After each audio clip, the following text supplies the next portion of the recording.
እዚህ አገር ላይ ይህን ሁሉ መዓትና መከራ ያወረደብን ቲፒኤልኤፍ ከሀ እስከ ፐ 1983 ዓመተ ምህረት ወረራ እንደተካሄደብን ማሰብ ነው ያለብን። ከምንም ነፃ አልወጣንም።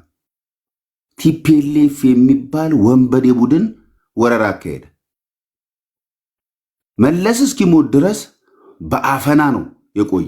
አንተ ብሔራዊ ጥቅምን ለማስጠበቅ የሆነ አጀንዳ ገዝተህ ተቀባይነት የሚኖር የውስጣዊ አንድነት ካለህ አቅም ካለህ ተሰሚነት ካለ ነው። አሁን አብይ አህመድ እኮ በቀጠናው እኮ የሚታወቀው በጦረኝነት ነው። አማራን በድሮን በየቀኑ ይጨፈጭፋል። ትግራይ ውስጥ የነበረውን ጦርነት እናውቃለን። አሁንም ደግሞ ወደ የት መንገድ እየሄድን እንደሆነ የምናውቀው ነገር ይመስለኛል።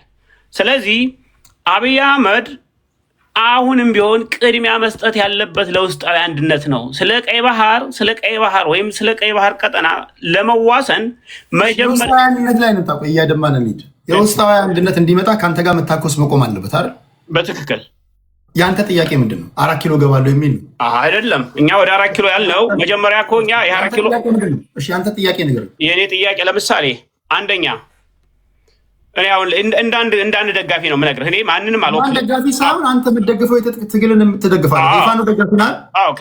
እኔ ለምሳሌ አንተ የምትደግፈው የትጥቅ ትግል የሚያራምደው ኃይል ለምሳሌ እኔ የምፈልገው ለምሳሌ በአማራ ህዝብ ላይ አይደለም የምትደግፈው ታጣቂ ቡድን የሚያራምደውን ትግል ነው የምንነግርህ። ያ የሚያራምዱ ሰው ለምሳሌ ከሚያራምዱት ከጥያቄዎቻችን መካከል ለምሳሌ ባለፉት 78 ዓመታት ውስጥ በአማራ ህዝብ ላይ የጅምላ ፍጅት ያደረሱ ሰዎች ለህግ ተጠያቂ መሆን አለባቸው፣ ለህግ መቅረብ አለባቸው። አማራ እያለ ኢትዮጵያ ትፈርሳለህ ብሎ ራስን አንደርማይን ማድረግ ስህተት ነው። ለዛ ነው ትግል የገባ ነው። ኢትዮጵያ እንዳትፈርስ፣ ማንነታችን እንዲጠበቅ፣ ዲሞክራሲ በኢትዮጵያ እንዲሰፍን፣ መላው የኢትዮጵያ ህዝብ ነፃነቱ አግኝቶ የትም ቦታ ሰርቶ እንዲኖር በእኩልነትና በፍትህ ስለምናምን ነው የምንሞተው ያለ ነው። ለምሳሌ ማርቲን ፕላውት የቢቢሲ ኤዲተር የነበረ ነው፣ ቺፍ ኤዲተር የነበረ ሰው ነው። በተለይ በምስራቅ አፍሪካ ኢትዮጵያ ውስጥ በሚንቀሳቀሱ ታጣቂ ኃይሎች ዙሪያ የሚያወጣቸው አኩሬት የሆኑ ትንታኔዎቹ የሚታወቅ ነው። አናምነውም ልትሉ አትችሉም። እንደየአስፈላጊነቱ አደጋ ስትፈጥሩ እሱም ሲናገር እሱን ኮት አደረጉ ነበረ። አሁን ይሄ ሰውዬ የምታምኑት እንደ መረጃ ምንጭ የምትጠቀሙት ሰው ኢንሳይደሮች ያሉት ሰው በጥምረት ዙሪያ ላይ ኤክስ ገጹ ላይ ጽፎ ያስነበበው ጉዳይ አለ። የፋኖ የኦነግ የቲፒኤልኤፍ የሻዕቢያ ኃይሎች ሱዳን ተገናኝተው ባይረጋገጥም መገናኘታቸው ሆኖ የተረጋገጠ ነው፣ ኮንፊርምድ ነው። ነገር ግን ውሳኔያቸውም ኮንፊርምድ ነው። ነገር ግን በአንድ ዙሪያ ላይ ተስማምቷል የሚል መግለጫ ወጥቷል። የአብይ አህመድን መንግስት ወይም ደግሞ ብልጽግና ለአንዴና ለመጨረሻ ጊዜ ለማስወገድ ተስማምቷል የሚል መግለጫ ወጥቶ ነበር እና አራቱም ኃይሎች ፋኖም፣ ቲፒኤልኤፍም፣ ኦነግም ሻዕቢያም አራት የእርስ በርሱ የሚጣረስ ፕሪንስፕል እያላቸው እንዴት አላንስ ልትፈጥሩ ቻላችሁ? ይሄ ለተከታዮቻችሁ ወይም ደግሞ ይህን ዜና ላልሰሙ ሰዎች እንድታስረዱ ነው። ትክክለኛ አማራ ልጆች ክብር የሚያገኙት እንዴት ያለ ቦታ ላይ ሲገኙ መሰለ? ብዙዎቹ ማይገባቸው ትክክለኛ ሀሳብ ያላቸው ለምሳሌ እኔ ቤት ሲሆኑ እንደ አማራ ይቀበሏቸዋል፣ ከእኔ ቤት ሲወጡ እንደ ውሻ አባሯቸዋል። ቢኮዝ እኔ ቤት ሲመጡ የሚከራከሩት ከሌሎች ጋር ነው። አንድ ያልገባቸው ለካ ብዙዎቻችሁ ከእኔ ቤት ስትወጡ ከውሃ ያወጣ አሳ የምትሆነው ለዛ ነው። የትም ብትዳክር ሚስጥሩ አልገባም። በተፈጥሮ እርስ በርሳቸው 8 ሆነው ሲቀመጡ በጋራ ጉዳይ እንኳን አይስማሙም። ይሄ አይዶን ምን እንደሆነ አላውቅም። አማርኛውም ቋንቋ ስለሆነ ሰርጎ ስለገባ አማርኛ የሚችለውም የማይችለውም የመታገያ ቋንቋ አማርኛም ስለሆነ እየገባ ትክክለኛ አማራ ልጆችንም የማሳደድ የጎንዮሽ የማድረግ ነገሮች አሉ። ነገር ግን በተለይ ሀሳብ ያላችሁ የአማራ ልጆች ለእናንተ ምቹ የፖለቲካ መከራከሪያ ቦታ አማራን ወክላችሁ ከቲፒኤልኤፍ ጋር ከኦነግ ጋር ከብልጽግና ጋር በምታደርጉት ክርክር ላይ ነው መገኘት ያለባችሁ እናንተ። አይ ቲንክ የተናገርኩት ግልጽ ነው ብዬ ነው የማስበው። ለምሳሌ አሁን ከቲፒኤልኤፍ ጋር ለመከራከር ስትመጣ እንደ አማራ ሆነ ነው የምትመጣው። ከኦነግ ጋር ለመከራከር ስትመጣ እንደ ፋኖ ደጋፊ ሆነ ነው የምትመጣው። እስኪ አሁን ይሄ ቲምፕ የሚባል ሰው የሚሰበስባቸው 7 ወይ 8 ሆነ ግባ የመጀመሪያው ተቀዳሚ ተጠርጣሪ ትሆናል። አማራ ስለመሆን ራሱ አማራነት ይባላል። የመጀመሪያው ነገር አማራ መሆንን ያውቃሉ። ስንት ዓመት ሙሉ ተከራክራለን። የቤት እኔ እኮ በጣም የሚገርም ስንት ዓመት ሙሉ እኔ ጋር አማራውን ወክለው ሲከራከሩ የነበሩ ልጆች አንድም ቀን የአማራነት ጥያቄ ሳያነሱባቸው እነሱ የሚከፍቱት ቤት ሲገቡ የመጀመሪያ የሚያቀርቡላቸው ጥያቄ ለመሆኑ አማራ ነህ ይሉ። የመጀመሪያ ጥያቄ ይሄ ራሱን በቻለ መንገድ ወደኋላ ጎትቶናል የሚሉ አሉ። ግን መሰዳደቡ ላይ ብዙም ባታተኩሩ ለማለት ያህል ነው። ክብራትና ክብራን፣ ቋንቋ ይለያይ እንጂ መከፋፈል ደግሞ ሁሉም ጋር አለ። በነገራችን ላይ ለዛ ነው ከብሔር ፖለቲካ መውጣት አለብን የሚባለው። ስለማትሰሙ ነው እንጂ ቋንቋ ይለያይ እንጂ መከፋፈል ሁሉም ጋር አለ። ትግራይ ጋር ብትገባ አለ። ችግር ልዩነቱ ክፍፍሉን እና እንትኑን ልዩነቱን በትግረኛ ስለሆነ ነው ማሰሙት። የሌለበት የለም። ብሔር ፖለቲካ ራሱ አሲድ ነው። የብሔር ፖለቲካ ራሳችሁን ደግሞ ሳያጠፋ አይቀርም። የብሔር ፖለቲካ በነገር ላይ እንደ ብርድ ልብስ እየተተለተለ እንደ አማራ ስትመልስ ከዛ የጎጥ ይጀምራል። የጎጥን ስትጀምር የሰፈር ይጀምራል። ከሰፈር ስትጀምር ሚስት ውስጥ ይገባል፣ ሰፈር ውስጥ ይገባል። እንደዛ ነው። ለራሳችሁ ቦታ ካላችሁ ራሳችሁ የምትወዱ ከሆነ ከዚህ ሳቢ ወጥተን ወደ ሀሳብ ፖለቲካ መምጣት አለብን። ብሔር ፖለቲካ ሆኖ አቅም ትግራይ የሚባል ፖለቲካ የለም። ትግራይ የሚባል ህዝብ ነው ያለው። አማራ የሚባል ፖለቲካ የለም። አማራ የሚባል ህዝብ የተከበረ ህዝብ ነው ያለው። ኦሮሞ የሚባል ፖለቲካ የለም። ቢኮዝ ኦሮሞ ስንት አይነት ህሳቤ ነው ያለው? የኦነግ አለ፣ የኦፌኮ አለ፣ የብልጽግና ደጋፊዎች አለ። የትኛውን ነው የምትለው? አማራ ውስጥም እንደዛው። ትግራይ ውስጥ ብቻ ከ9 በላይ ፓርቲ አለ። ስለዚህ ህዝብንና ህዝብን ሰፍቶ ፍሬ ማበጅቶ ፖለቲካ ማድረግን ካላቆመን አደጋ ነው፣ ለእናንተም አደጋ ነው ለማለት ያ ነው። እሺ ከልብ ነው የማመሰግነው። ዋንጋሪ እየተወያየን ያለንበትን ጉዳይ ሰምታችኋል ብዬ ነው ማስበው። አዲስ የገባችሁ ሰዎች ከዋንጋሪ ቀጥሎ ምን ሄደው ወደ ተከበሩ አቶ ይርታቸው ነው የሚሆነው። የተከበሩ አቶ ይርታቸው ቀጣዩ 7 ደቂቃ ያንተ ነው።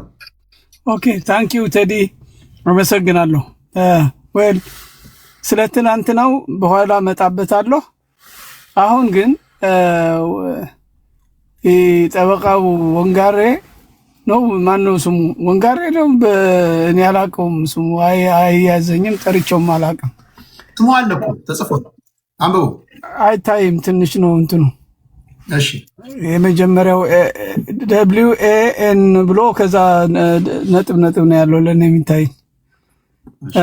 ሌላው ምንድነው ነበረከት ስምኦን ያወጡት ሲመሩት የነበረ የአማራ ክልል መጥራት ስላልፈለኩ ነው።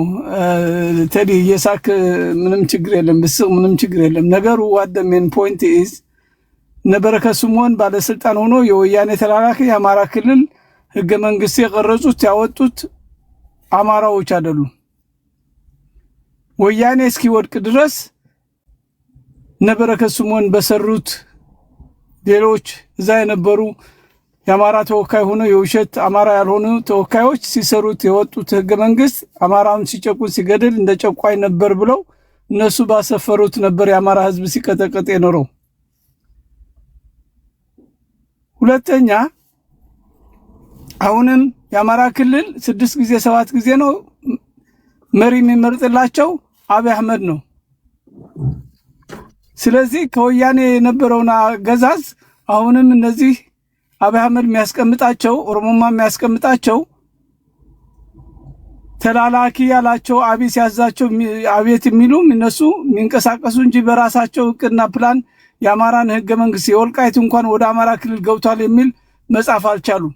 አማርኛ ጠፍታቸው አይደለም፣ እንዳታደርጉ ተብሎ ትዕዛዝ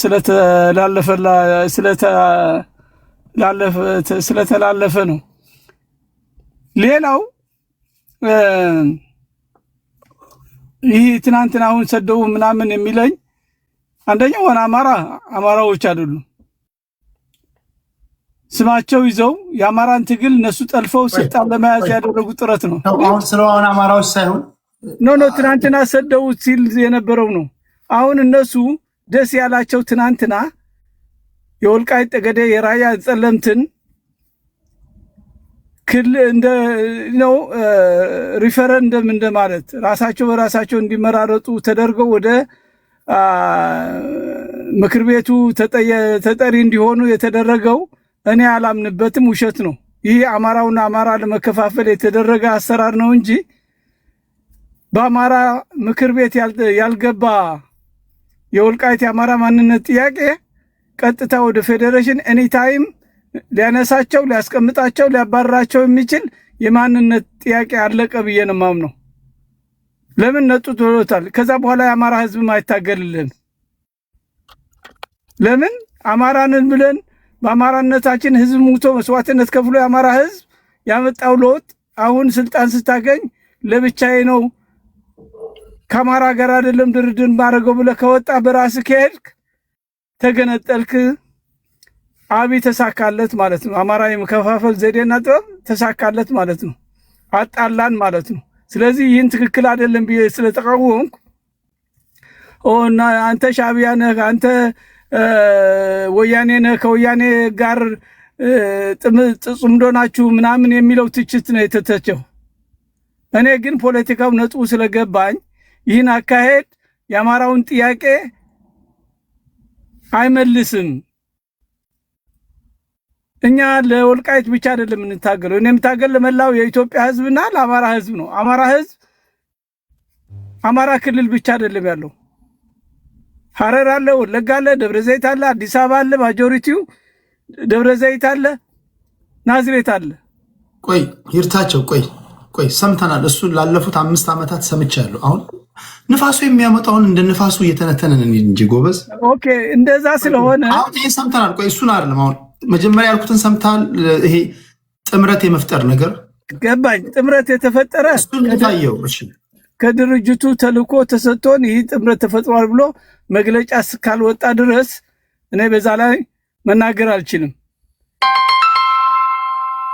ሲወጣ ያኔን እናገራለን። በየትኛው አጀንዳ በምን ስምምነት እውነት የአማራ ተወላጅ የአማራ ህዝብ ሆኖ ኢትዮጵያን ለማፍረስ የሚስማማ ይመስላል? የራሳቸው የደወሉ እናንተ ደግሞ በጣም ሴንሲቲቭ የሆነ ጉዳይ ላይ ነው የምትደውሉት። ምን አይነት ሰው ናቸው?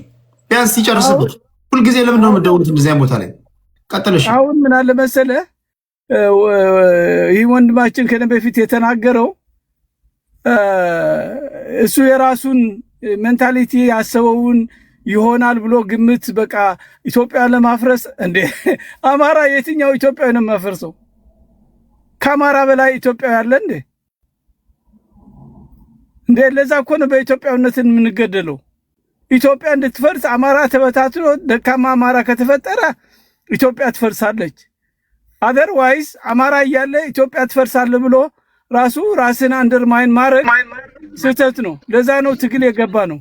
ኢትዮጵያ እንዳትፈርስ ማንነታችን እንዲጠበቅ ዲሞክራሲ በኢትዮጵያ እንዲሰፍን መላው የኢትዮጵያ ህዝብ ነፃነቱ አግኝቶ የትም ቦታ ሰርቶ እንዲኖር በእኩልነትና በፍትህ ስለምናምን ነው የምንሞተው ያለ ነው። የትም ያለ በውጭም በውስጥም ያለው የአማራ ህዝብ ድምፅ ለመሆን ነው የምንታገለው እንጂ ዊና በሰፈር ተጠምደን ወይም ከወያኔ በቂ ኃይል አለን ከወያኔ ጋር ተጣብቀን የምንሰራበት ምክንያት የለም። ኦልሬዲ 13 ወረዳዎች ጎንደር ደቡብ ጎንደር ይዘናል ወረዳዎች። ስለዚህ እኛም ህዝብን እያስተዳደሩ ነው ያሉ ፋኖዎች። አሁን እንዲያውም ስትጠፋ በዛ እንዳንናገር ነው የጠፋው። ቴዲ ለምንድን ነው ያላስገባም ብዬ ጠርጥሬያለሁ እኔ ለአንተ ሆነስትሊ ስፒኪንግ። ስለዚህ አሁን ፋኖ ለምንድን ነው የጠርጥርከኝ? ኖ ጠፋ ስለ ፋኖ እንዳንናገር ወይ አልሰበሰበም ብዬ ጠርጥሬያለሁ። ስለዚህ አሁን ትልቁ ምን አለ መሰለህ ትልቁ ፋኖ 13 ወረዳዎች እያስተዳደረ ነው ያለው። መልካም አስተዳደር ህዝቡ መርጦ በራሱ እንዲተዳደር እያደረገ ነው ያለው አማራ። ስለዚህ ከየት መጥቶ ነው እኛ ለመንገንጠል ከወያኔ ጋር ኤርትራ ምንም ችግር የለንም። ኤርትራ አገር ነች። በዲፕሎማሲ እንደ አገር ብንሰራ ኦነግ ሲሰራ ነበር፣ አብይ አህመድ እየሰለለ ሲሰራ ነበር። ሌሎቹም በሙሉ የኦነግ ጽንፈኛ ከዛ ተፈልፍለው የወጡ ናቸው። እኛም ለጥቅማችን ብናስከብር ዋትሮንግ ከሌላው ከሱዳን ከሌላ ሀገሮች ብናደርግ የዲፕሎማሲ ስራ ከመንግስት የበለጠ ሰራን ማለት ነው።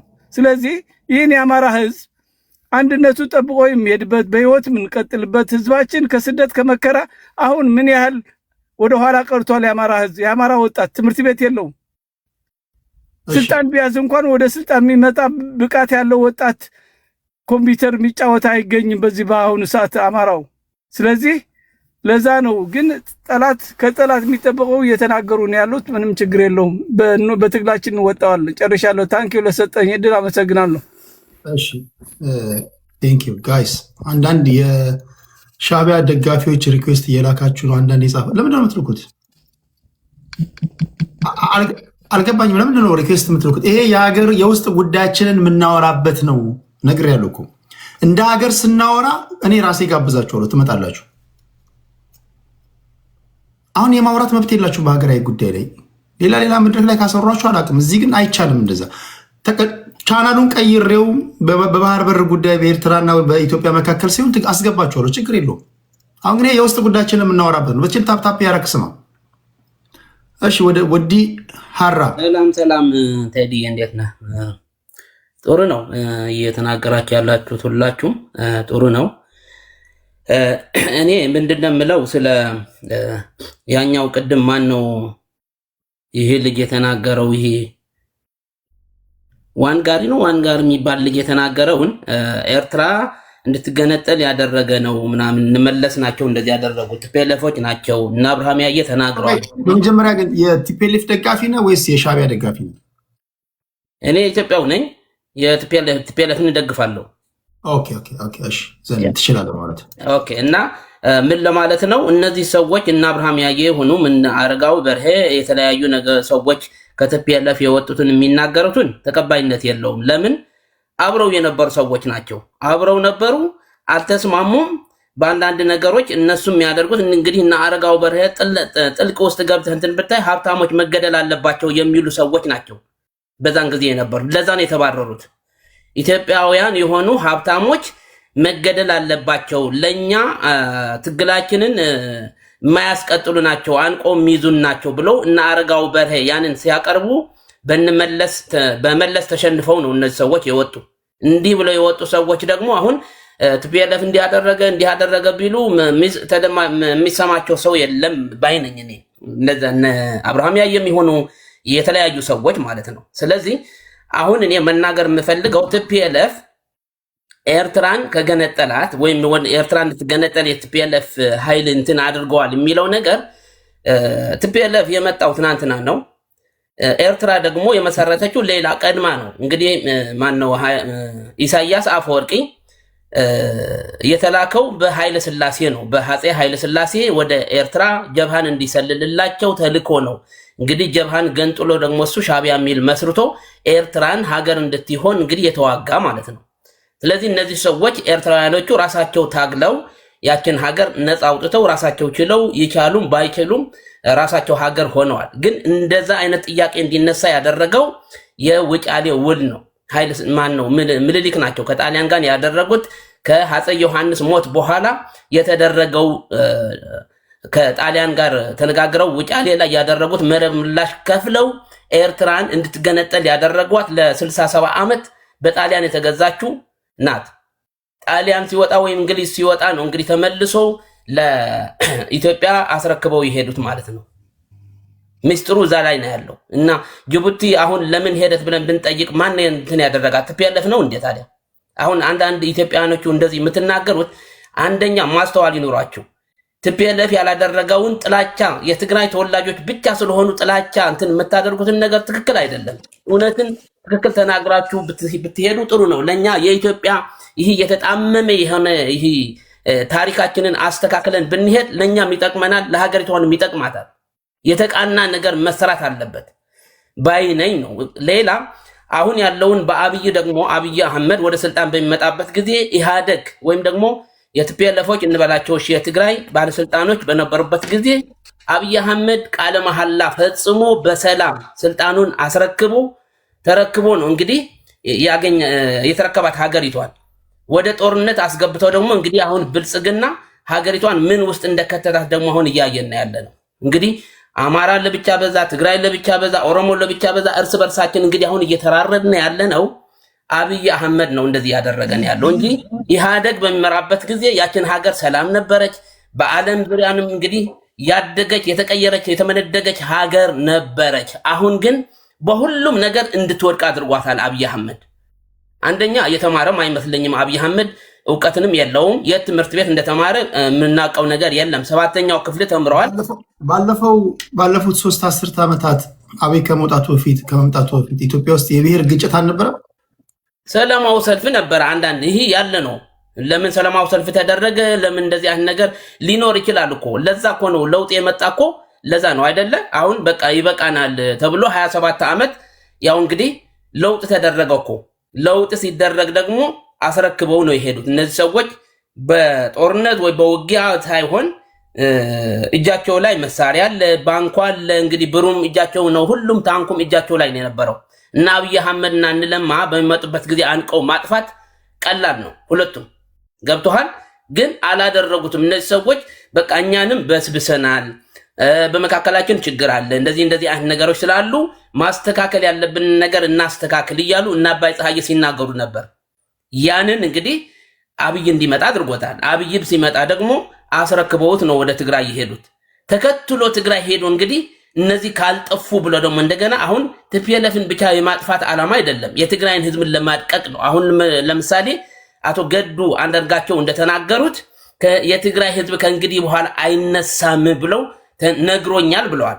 ይሄ ራሳቸው እየሰሙትን ነው። እኛ ቴዲ እዚህ ውጭ ነው ያለ ነው፣ አንተም ውጭ ነው ያለው፣ ሁላችን በውጭ ሆነን ነው የምናየውን የምንሰማው ነው የምንናገረው። ግን አቶ ገዱ አንዳርጋቸው ግን ከኢህአዴግ ጋር አብረው የሰሩ ናቸው። የአማራ የክልል መሪ አስተዳዳሪ ነበሩ። የውጭ ጉዳይ ሚኒስትር ሆነው ሲሰሩ ነበረ። ከአብይ ጋር አብረው ሰርተዋል። ስለዚህ ምን እንዳላቸው ከስብሰባ እንኳን ጠርቶ ይህንን ግልጽ አድርገው ተናግረዋል አቶ ገዱ አንዳርጋቸው። ስለዚህ አሁን የአብይ ይሄ የወታደር እና ምን ልል ፈልጌ ነው፣ አብይ እያደረገው ያለው የትግራይን ህዝብ ለማጥፋት ነው። ቀጥሎም የአማራም ህዝብንም ለማጥፋት ነው እያደረገው ያለው። ስለዚህ ይህን አካሄድ ደግሞ አብይ ያጠፋዋል ለራሱ እንጂ ህዝብን ማጥፋት አይቻልም። ህብረቱን አንድ ላይ አድርገው እንግዲህ ከኤርትራም ይሁን ከአማራም ይሁን ሌላም ኃይል ቢመጣ አንድ ላይ ህብረት ጥምረት ፈጥረህ ጽምዶ አድርገህ አብይ አህመድ ለማጥፋት ወደፊት መቀጠል አለበት ባይነኝ። እኔ ቴንኪዩ አመሰግናለሁ። ስለዚህ አብረውት ከአብይ አህመድ ጋር የሚሰሩት እነ ክንድያ ፕሮፌሰር ክንድያ ገብረ ህይወት ምክትል የትምህርት ሚኒስትሩ፣ የምስራቅ አፍሪካ የደህንነት አማካሪው ጌታቸው ረዳ፣ እነ ኬሪያ፣ እነ ጻድቃን፣ እነዚህ ሁሉ እነ ሀብቱ ኪሮስ ተሰዶ የወጣው እነዚህ ሁሉ ትግራይ ናቸው። ከአብይ ጋር በመሆን ትግራይን ህዝብ ለማጥፋት ነው ላይ ተቀን የሚሰሩት ብለን የምታምነው? አዲስ አበባ ሆነው የትግራይን ህዝብ ሊወክሉ አይችሉም። ትግራይ እኮ አሁን ፓርላማ ውስጥ ተወካይ እኮ የላትም። አሁን እነዚህ ሰዎች እነዚህም የትግራይን ህዝብ ለማጥፋት አብረው እየሰሩ ነው ብለን የምታስበው? አዎ ለማጥፋት ነው። ለምን ስልጣናቸው ስላጡ እዛው ስለተጋጩ አንዳንድ ነገሮች ሲያደርጉ ስለተገኙ ነው። አሁን እዛ ወጥተው ሸልኮ ወጥተው ከአብይ ጋር ሆነው መመታት አለበት ስልጣን ለመያዝ ነው። በቃ እዛ ያለውን የቲፒኤልኤፍ ኃይል አጥፍተው እነሱ ትግራይን እንደፈለጉ የሚያደርጓትን ትግራይ እንድትኖርላቸው ነው የሚፈልጉት። ዛሬ ብዙ የመከራከሪያ ሀሳቦችን ሰምቻለሁ። ከራሳቸው ብሔር የወጣ ፖለቲከኛ ራሳቸውን ለማጥፋት እንደሚሰራ የመሰከረ ግን ገጥሞኛ አቅም ጥሩ መሻሻል ነው። በፊት ኤክስተርናላይዝ ይደረጉ ነበር። የሆነ ብሔር ተወላጅ ሊያጠፋን ምናምን፣ አሁን የራሳቸው ብሔር ራሱ ሊያጠፋን ነው ብሎ መነጋገር ራሱ አንድ ነገር ነው። እሺ መሻሻል እየታየ ነው። እሺ ለማንኛውም ከወዲ ሀራስ ቀጥሎ ወደ ምንሄደው ወደ ራስ ደጀን ነው። ራስ ደጀን ሰላም ቴዎድሮስ እንደምን ዋልክ? ምናልባት ግን መነሻ ሀሳቦችን እንዳልስት እንደው ርዕሱን ብትነግረኝ ደስ ይለኛል። እሱ ካልሆነ ግን እስካሁን ጓደኞች በተናገሩት ተንተርሸ ነው እኔም የራሴን ሀሳብ ማጋራ። እንደው ከይቅርታ ጋር መዋያ ርዕሱን ብትነግረኝ።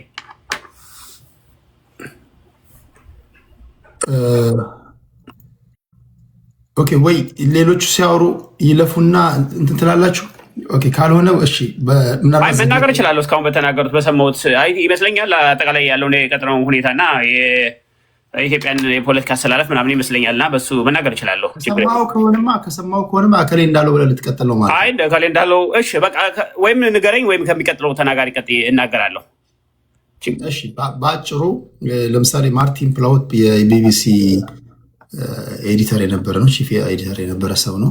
በተለይ በምስራቅ አፍሪካ ኢትዮጵያ ውስጥ የሚንቀሳቀሱ ታጣቂ ኃይሎች ዙሪያ የሚያወጣቸው አኩሬት የሆኑ ትንታኔዎቹ የሚታወቅ ነው። አናምነውም ልትሉ አትችሉም። እንደየአስፈላጊነቱ አደጋ ስትፈጥሩ እሱም ሲናገር እሱን ኮት አደረጉ ነበረ። አሁን ይሄ ሰውዬ የምታምኑት እንደ መረጃ ምንጭ የምትጠቀሙት ሰው ኢንሳይደሮች ያሉት ሰው በጥምረት ዙሪያ ላይ ኤክስ ገጹ ላይ ጽፎ ያስነበበው ጉዳይ አለ። የፋኖ የኦነግ የቲፒኤልኤፍ የሻዕቢያ ኃይሎች ሱዳን ተገናኝተው ባይረጋገጥም መገናኘታቸው ሙሉ የተረጋገጠ ነው፣ ኮንፊርምድ ነው። ነገር ግን ውሳኔያቸውም ኮንፊርምድ ነው። ነገር ግን በአንድ ዙሪያ ላይ ተስማምቷል የሚል መግለጫ ወጥቷል። የአብይ አህመድን መንግስት ወይም ደግሞ ብልጽግና ለአንዴና ለመጨረሻ ጊዜ ለማስወገድ ተስማምቷል የሚል መግለጫ ወጥቶ ነበር እና አራቱም ኃይሎች ፋኖም፣ ቲፒኤልኤፍም፣ ኦነግም ሻዕቢያም አራት እርስ በርሱ የሚጣረስ ፕሪንስፕል እያላቸው እንዴት አላያንስ ልትፈጥሩ ቻላችሁ? ይሄ ለተከታዮቻችሁ ወይም ደግሞ ይህን ዜና ላልሰሙ ሰዎች እንድታስረዱ ነው። ቤዚክ ፕሪንስፕላችሁ የአንዳችሁ ከአንዳችሁ ጋር የሚጣረስ ከሆነ ጦርነት ማለት ደግሞ ወይ ዲስአግሪ ቤዚክ ፕሪንስፕል ላይ ዲስአግሪ ስትሆን ነው ጦርነት። ሌላ ዲፊኒሽን የለውም። ቤዚክ ፕሪንስፕል የሚጣረስ ከሆነ እንዴት ነው አላያንስ የፈጠራችሁት? ይህን ዜና እንዴት ታይቷላችሁ የሚል ነው። እሺ ቀጥል ራስ ደጀን። አመሰግናለሁ ቴዎድሮስ። በመጀመሪያ የኢትዮጵያ ወቅታዊ ሁኔታ አገራችን የገባችበት ችግር ውስጥ ለምን ገባች የሚለው መሰረታዊ ጥያቄ ይመስለኛል። ከዛ በኋላ ተነስቶ የአካባቢውን የፖለቲካ አስተላለፍ ያው በገባይ ልክ ለመተንተን እሞክራለሁ።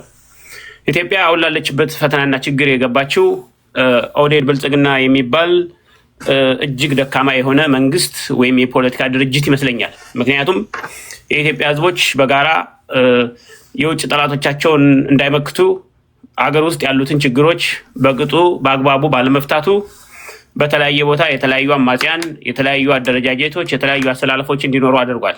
ይህ ደግሞ የሆነበት ምክንያት አንደኛ የአማራ ህዝብ በተለያዩ የኢትዮጵያ አካባቢዎች የሚደርስበትን ግፍና መከራ በሰላማዊ መንገድ መንግስት እንዲያስቆምለት ብዙ ጥያቄዎችን ጠይቆ መጨረሻ ላይ ጥያቄዎቹ አልመለስለት ሲሉ ነፍጥ ለማንሳት ተገዷል ማለት ነው። ሌላው ህወሓት የኢትዮጵያን የሀገር መከላከያ ሰራዊት 20 ምናምን ዓመት ሲጠብቀው የነበረውን ጨፍጭፎ የግፍ ግፍ ፈጽሞበትኝ ከዛ በኋላ አከርካሪው ከተመታ በኋላ ትጥቁን ማስረከብ ሲገባው ትጥቁን ባለማስረከብ እስከ አፍንጫው እንደታጠቀ ሁሉን ነገር አስረክቦት መጡ። ስለዚህ ይህ ኃይል አሁንም እየረበሸ ነው፣ አሁንም እያወናበደ ነው፣ አሁንም እያዘናጋ ነው።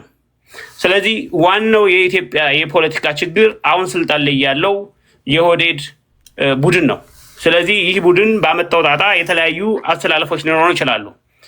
በነገራችን ላይ ቅድም ዋንጋሪ ይመስለኛል ስለ ኢትዮጵያ ታሪካዊ ጠላቶች እንዴት ኢትዮጵያን እየተረባረቡ እንዴት አንገቷ ላይ ማነቆ ለመሸምቀቅ እየታገሉ እንደሆነ ሲናገር ነበር። ምን ጥያቄ አለው? አዎ የኢትዮጵያ ታሪካዊ ጠላቶች ያሏትን የተፈጥሮ ሀብቶች እንዳትጠቀም፣ ማዕድኖቿን እንዳታወጣ፣ የውሃ ሀብቷን እንዳትጠቀም፣ በአጠቃላይ በቀጠናው የነበራትን ተሰሚነት ለማኮሰስ ይረባረባሉ። ይሄ እኮ ያለ ነው። ለምሳሌ ሻዕቢያን ብንወስድ ሻዕቢያ ሎጂስቲክ ሊረዳ ይችላል። ምክንያቱም አብይ አህመድ በሰላማዊ መንገድ ሲስተማቲክ በሆነ መንገድ የቀይ ባህር ተጋሪ መሆን ሲችል በየቀኑ በፉከራና በድንፋታ የቀይ ባህርን ካላስመለስኩ ስለሚል ሻዕቢያ ጦርነቱን ባለበት ለማስቆም ወይንም ህወሓት ሊሆን ይችላል፣ ፋኖ ሊሆን ይችላል፣ ትጥቅ በማስታጠቅ ቆይ ቅድም ያልካትን ፓርት ታስረዳናለህ።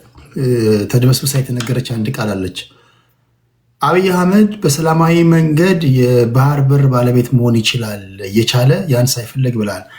እስኪ አንተ የታየ በሰላማዊ መንገድ የባህር በር ባለቤት የሚሆንበትን መንገድ ንገረን እስኪ። እንዴት ነው በሰላማዊ መንገድ የባህር በር ማለትማ? ለምሳሌ ከኤርትራ መንግስት ጋር በመስማማት ኢትዮጵያ በሰጥቶ መቀበል ልክ ከጅቡቲ ጋር ከተለያዩት ከኬንያ ጋር ከሌሎች የቀጠናው ሀገሮች ጋር የባህር በር እንደምንጠቀመው ሁሉ ከኤርትራ ጋርም በዲፕሎማሲ በአመታዊ የምከፍለው ክፍያ ሊሆን ይችላል፣ ወይም የሆነ ጊዜ የኢትዮጵያ አየር መንገድ ሸር እንዲሰጣቸው የተለያየ የሚባል ነገር ሰምቼ ነበር። ዞሮ ዞሮ ምንድን ነው ወይኔ ልንገር አይፈልጉም። እሱ እኮ ላይ ለምሳሌ አንተ አሁን ይሄ መፍትሄውን የተናገርክ ስለሆነ እኔ ልንገር። ለምሳሌ የኢትዮጵያ አየር መንገድ ሼር ሆልደር እናርጋችሁ አይፈልጉም። ቴሌ ሼር ሆልደር እናርጋችሁ አይፈልጉም። ፈርታይላንድ የላችሁም፣ ፈርታይላንድ እንስጣችሁ አይፈልጉም። ኦኬ በሰላማዊ መንገድ መቀበል እየቻለ ስትል አንተ የታየ በሰላማዊ መንገድ የትኛውን እስኪ ንገረን ነው ያልኩህ። እኮ አልኩህ እኮ በሰላም መንገድ አሁን አንተ አይፈልጉም ነው ያልክ። እኔ ግን ጥሪ ቀርቦላቸው አንፈልግም ብለው መናገራቸውን አላውቅም። እኔ ሲናገር አልሰማህም? በጠቅላይ ሚኒስትሩ ተናግረዋል።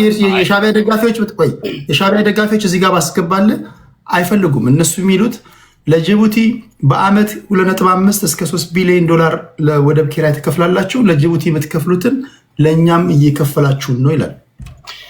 እኔ እንግዲህ እሱን መረጃ ስለሌለኝ እኔ በራሴ በገባኝ ልክ ነው። በእኔ እምነት በዛ ቀጠና ጦርነት አንስተን የቀይ ባህርን ተጋርተን በቀይ ባህር አካባቢ አሁን ባለው ነባራዊ ሁኔታ ጥቅማችን እናስጠብቃለን ብዬ አላምንም። እሱም እንኳን ማድረግ ቢቻል ለምሳሌ አሁን የነገርኩ ነው የሆነው። መፍትሄውን ንገረኝ። አይፈልጉም። ለጅቡቲ ካልፈለጉ ጥሩ ጥያቄ። ለምሳሌ አሁን ላይ አልፈለጉም እንበል። አልፈለጉም ካሉ ለጊዜው በሌሎች አማራጮች እየተጠቀምክ ውስጥ ያለውን የህዝብን ችግር የህዝብን አንድነት ቅድሚያ አምጥተህ አንድ ሀገር እኮ የብሔራዊ ጥቅሙን ለማስጠበቅና ከሌላ ኃይሎች ጋር በህገወጥ መንገድ ተወስዶብኛል የሚለው ግዛት ካለ ግዛቱን ለማስመለስ መጀመሪያ ውስጥ አንድነትን የሚቀድመው ውስጥ አንድነትን ለጊዜው ማለት ኦፍኮርስ ያ ምክንያቱም አሁን ላይ ለጊዜው ማለት በአንተ ትንታኔ እስክንረጋጋ የውስጥ አንድነታችንን እስክናመጣ ከዛ በኋላ ወደ ጦርነት ትገባለህ። ጦርነት የሚለውን እንግዲህ እነሱም እኮ አንድነታችን እኮ ቢበረታ በጋራ ብንቆም እኮ እነሱም ይሄን ያክል ቻሌንጅ ያደርጉን። ሁልጊዜ አንተ ብሔራዊ ጥቅምን ለማስጠበቅ የሆነ አጀንዳ ገዝተህ ተቀባይነት የሚኖረው የውስጣዊ አንድነት ካለህ አቅም ካለህ ተሰሚነት ካለ ነው። አሁን አብይ አህመድ እኮ በቀጠናው እኮ የሚታወቀው በጦረኝነት ነው። አማራን በድሮን በየቀኑ ይጨፈጭፋል። ትግራይ ውስጥ የነበረውን ጦርነት እናውቃለን። አሁንም ደግሞ ወደ የት መንገድ እየሄድን እንደሆነ የምናውቀው ነገር ይመስለኛል። ስለዚህ አብይ አህመድ አሁንም ቢሆን ቅድሚያ መስጠት ያለበት ለውስጣዊ አንድነት ነው። ስለ ቀይ ባህር ወይም ስለ ቀይ ባህር ቀጠና ለመዋሰን መጀመሪያ አንድነት ላይ ነው እያደማን እንሂድ። የውስጣዊ አንድነት እንዲመጣ ከአንተ ጋር መታኮስ መቆም አለበት አይደል? በትክክል። የአንተ ጥያቄ ምንድን ነው? 4 ኪሎ ገባለሁ የሚል ነው አይደለም። እኛ ወደ 4 ኪሎ ያልነው መጀመሪያ እኮ እኛ የ4 ኪሎ እሺ፣ አንተ ጥያቄ ነገር የኔ ጥያቄ ለምሳሌ አንደኛ እኔ አሁን እንዳንድ ደጋፊ ነው የምነግርህ። እኔ ማንንም አልወክልም። አንተ ደጋፊ ሳይሆን አንተ የምትደግፈው የትጥቅ ትግልን የምትደግፋለህ። የፋኖ ደጋፊ ነህ። ኦኬ። እኔ ለምሳሌ አንተ የምትደግፈው የትጥቅ ትግል የሚያራምደው ኃይል ለምሳሌ እኔ የምፈልገው ለምሳሌ በአማራ ህዝብ ላይ አንተ አይደለም የምትደግፈው ታጣቂ ቡድን የሚያራምደውን ትግል ነው የምንነግርህ። ያ የሚያራምዱ ሰው ለምሳሌ ከሚያራምዱ ከጥያቄዎቻችን መካከል ለምሳሌ ባለፉት 78 ዓመታት ውስጥ በአማራ ህዝብ ላይ የጅምላ ፍጅት ያደረሱ ሰዎች ለህግ ተጠያቂ መሆን አለባቸው። ለህግ መቅረብ አለባቸው። የሀገሪቱ ህገ መንግስት የአማራን ህዝብ እነማን ናቸው? በአንድ አምስቱ ልጠቅስ ትችላለህ? ባቃቸው ማን መንግስት ነው የማጣርቶ መድረስ ያለበት? ይሄ መንግስት ስራ ነው። እኔ አላውቅም። ለምሳሌ ኦሮሚያ ክልል ውስጥ በተለያየ ቦታ ከፍተኛ የህዝብ እልቂት ነበር። አዲስ አበባ ዙሪያ ነበር፣ መተከል ዙሪያ ነበር። ስለዚህ እነማን እንደነበሩ ወንጀለኛው ማን እንደነበር አጣርቶ ለህግ የማቅረብ ስራ የመንግስት ነው የሚሆነው። ስለዚህ እስካሁን ድረስ ወንጀል ሰርቷል ተብሎ እኔ በህግ የተጠየቀ አላውቅም። ሌላው በጅምላ በማንነት በአማራነታቸው ብቻ በጅምላ የታሰሩ የአማራ እስረኞች አሉ። እነዚህ እስረኞች ያለም ቅድመ ሁኔታ አንድ ሰው የገደለ ካለ ያ በህግ ይጠየቃል። ግን በፖለቲካ አቋማቸው ባላቸው የፖለቲካ አስተሳሰብ በተለያዩ እስር ቤቶች በጅምላ ታስረው የሚሰቃዩ የአማራ ልጆች አሉ። እነዚህ የአማራ ልጆች ከስር መፈታት አለባቸው። ሌላው የሀገሪቱ ህገ መንግስት ውጭ የክልሎች ህገ መንግስት ተጽፏል። በኢትዮጵያ ህገ መንግስት ለምሳሌ የመሬት ባለቤትነት አማራ ኦሮሚያ ውስጥ መተከል ውስጥ ወይም ቤንሻንጉል ክልል ውስጥ ወይም የተለያየ ቦታ የመሬት ባለቤት አይደለም። ምክንያቱም የሚለው ለነባር ህዝቦች ነው የሚለው የአማራ ክልል ወይም አማራ ክልል በለው። የኛ ህገ መንግስት ግን የክልሉ ህገ መንግስት በክልሉ የሚኖር ማንኛውም ኢትዮጵያዊ ሁሉ የመሬቱ ባለቤት ነው ይላል። ስለዚህ ይሄ እንዲቀየር እንፈልጋለን። ሌላው ከዚህ በፊት የተሰሩ ከፍተኛ ትርክቶች አሉ። የአማራ ህዝብ ከማንኛውም ኢትዮጵያዊ የተለየ የተጠቀመ የለም። በኢትዮጵያ ባለፉት የመንግስታት መዋቅር በከፍተኛ መከራና ስቃይ የነበር ንጹህ የመጠጥ ውሃ የሌለው፣ በአካባቢው ትምህርት ቤት የሌለው፣ የጤና ጣቢያ የሌለው ይሄ መሰረታዊ ጥያቄዎች የሌሉት ህዝብ ግን እንደ ጨቋኝ እየተደረገ የተሰራበት ከፍተኛ ፕሮፓጋንዳ አለ። እሱ አይነት ፕሮፓጋንዳ የተሰራበትም እንደገና ማስተካከያ እንዲደረግለት እንፈልጋለን። ከዛ በተረፈ አማራ በኢትዮጵያ የፖለቲካ መዋቅር ውስጥ በተጨባጭ ሁኔታ አማራን የሚወክሉ ትክክለኛ ልጆቹ ውክልና እንዲኖረን እንፈልጋለን። ለምሳሌ አሁን ባለው በዚህ ሙታን መንግስት ያሉትን የመንግስት መስሪያ ቤቶች ብታይ በሚኒስቴሮች ደረጃ ብናይ እንኳን እኔ እንደው ዘር መቁጠር ባያስፈልግ አማራ ጠቅላይ ሚኒስትር አይደለም፣ አማራ ውጭ ጉዳይ ሚኒስትር አይደለም፣ አማራ ፋይናንስ ሚኒስትር አይደለም፣ አማራ የመከላከያ ሚኒስትር አይደለም፣ አማራ የግብርና ሚኒስትር አይደለም፣ አማራ የገንዘብ ሚኒስትር አይደለም? እስኪ አማራ የትኛው የት ነው? አማራ በኢትዮጵያ የማዕከላዊ መንግስት ውስጥ እስኪ ካሉ የሚኒስተር መስሪያ ቤቶች የትኞቹን የአማራ ሚኒስተር አለ ንገረኝ። አማራ እኮ የለም። እኛ እኮ በኢትዮጵያ እኮ እንግዲህ መንግስት ተብየው የማንቀበለው እንኳን ባደረገው የህዝብ ቆጠራ በኢትዮጵያ ደረጃ ከኦሮሞ ውስጥ ቀጥለን ሁለተኛ እኛ ነን። ከ30 ሚሊዮን ምን ማግኘት አለብህ? ኦኬ ምክትል ሚኒስትር አለ። ምክትል ሚኒስትር ለምሳሌ እኛ ጠቅላይ ሚኒስትር መሆን ትፈልጋለህ? ጠቅላይ ሚኒስትር መሆን እንፈልጋለን። ውጭ ጉዳይ ሚኒስትር በሌላ አባባል መሪ መሆን ፈልጋለሁ ነው። ጥሩ ነው እኮ መፍትሄ ነው። የምንታገለው እኮ መሪ ለመሆን ነው። ምን ጥያቄ አለ? ስለዚህ ፖር ፖይንቱ አሁን አንተ እዛ ዳር አልክ እንጂ 4 ኪሎ መግባት ፈልጋለሁ ነው የምትለው። 4 ኪሎ እኮ ካልገባህ 4 ኪሎ ሲባል ጠቅላይ ሚኒስትሩንም ውጭ ጉዳይ ሚኒስትር ሁሉንም እኔ ብቻ ላይ ያዘው አይደለም እያልን ያለው አንተ። በቃ 4 ኪሎ ገብቼ እኔ ጠቅላይ ሚኒስትር መሆን ፈልጋለሁ የሚል ትግል ነው የምታረገው። የግዴታ ጠቅላይ ሚኒስትር መሆን አይጠበቅብኝም። ጠቅላይ ሚኒስትር ብቻ አይደለም ስልጣን ኢትዮጵያ ውስጥ በተለያዩ ማትቀበልማ ምክትል ተላላኪ ነኝ ያልከኝ። ኦኬ እኔ እኮ ጠየቅኩ እኮ አሁን የዘረዘርኩልህ እኮ አለ።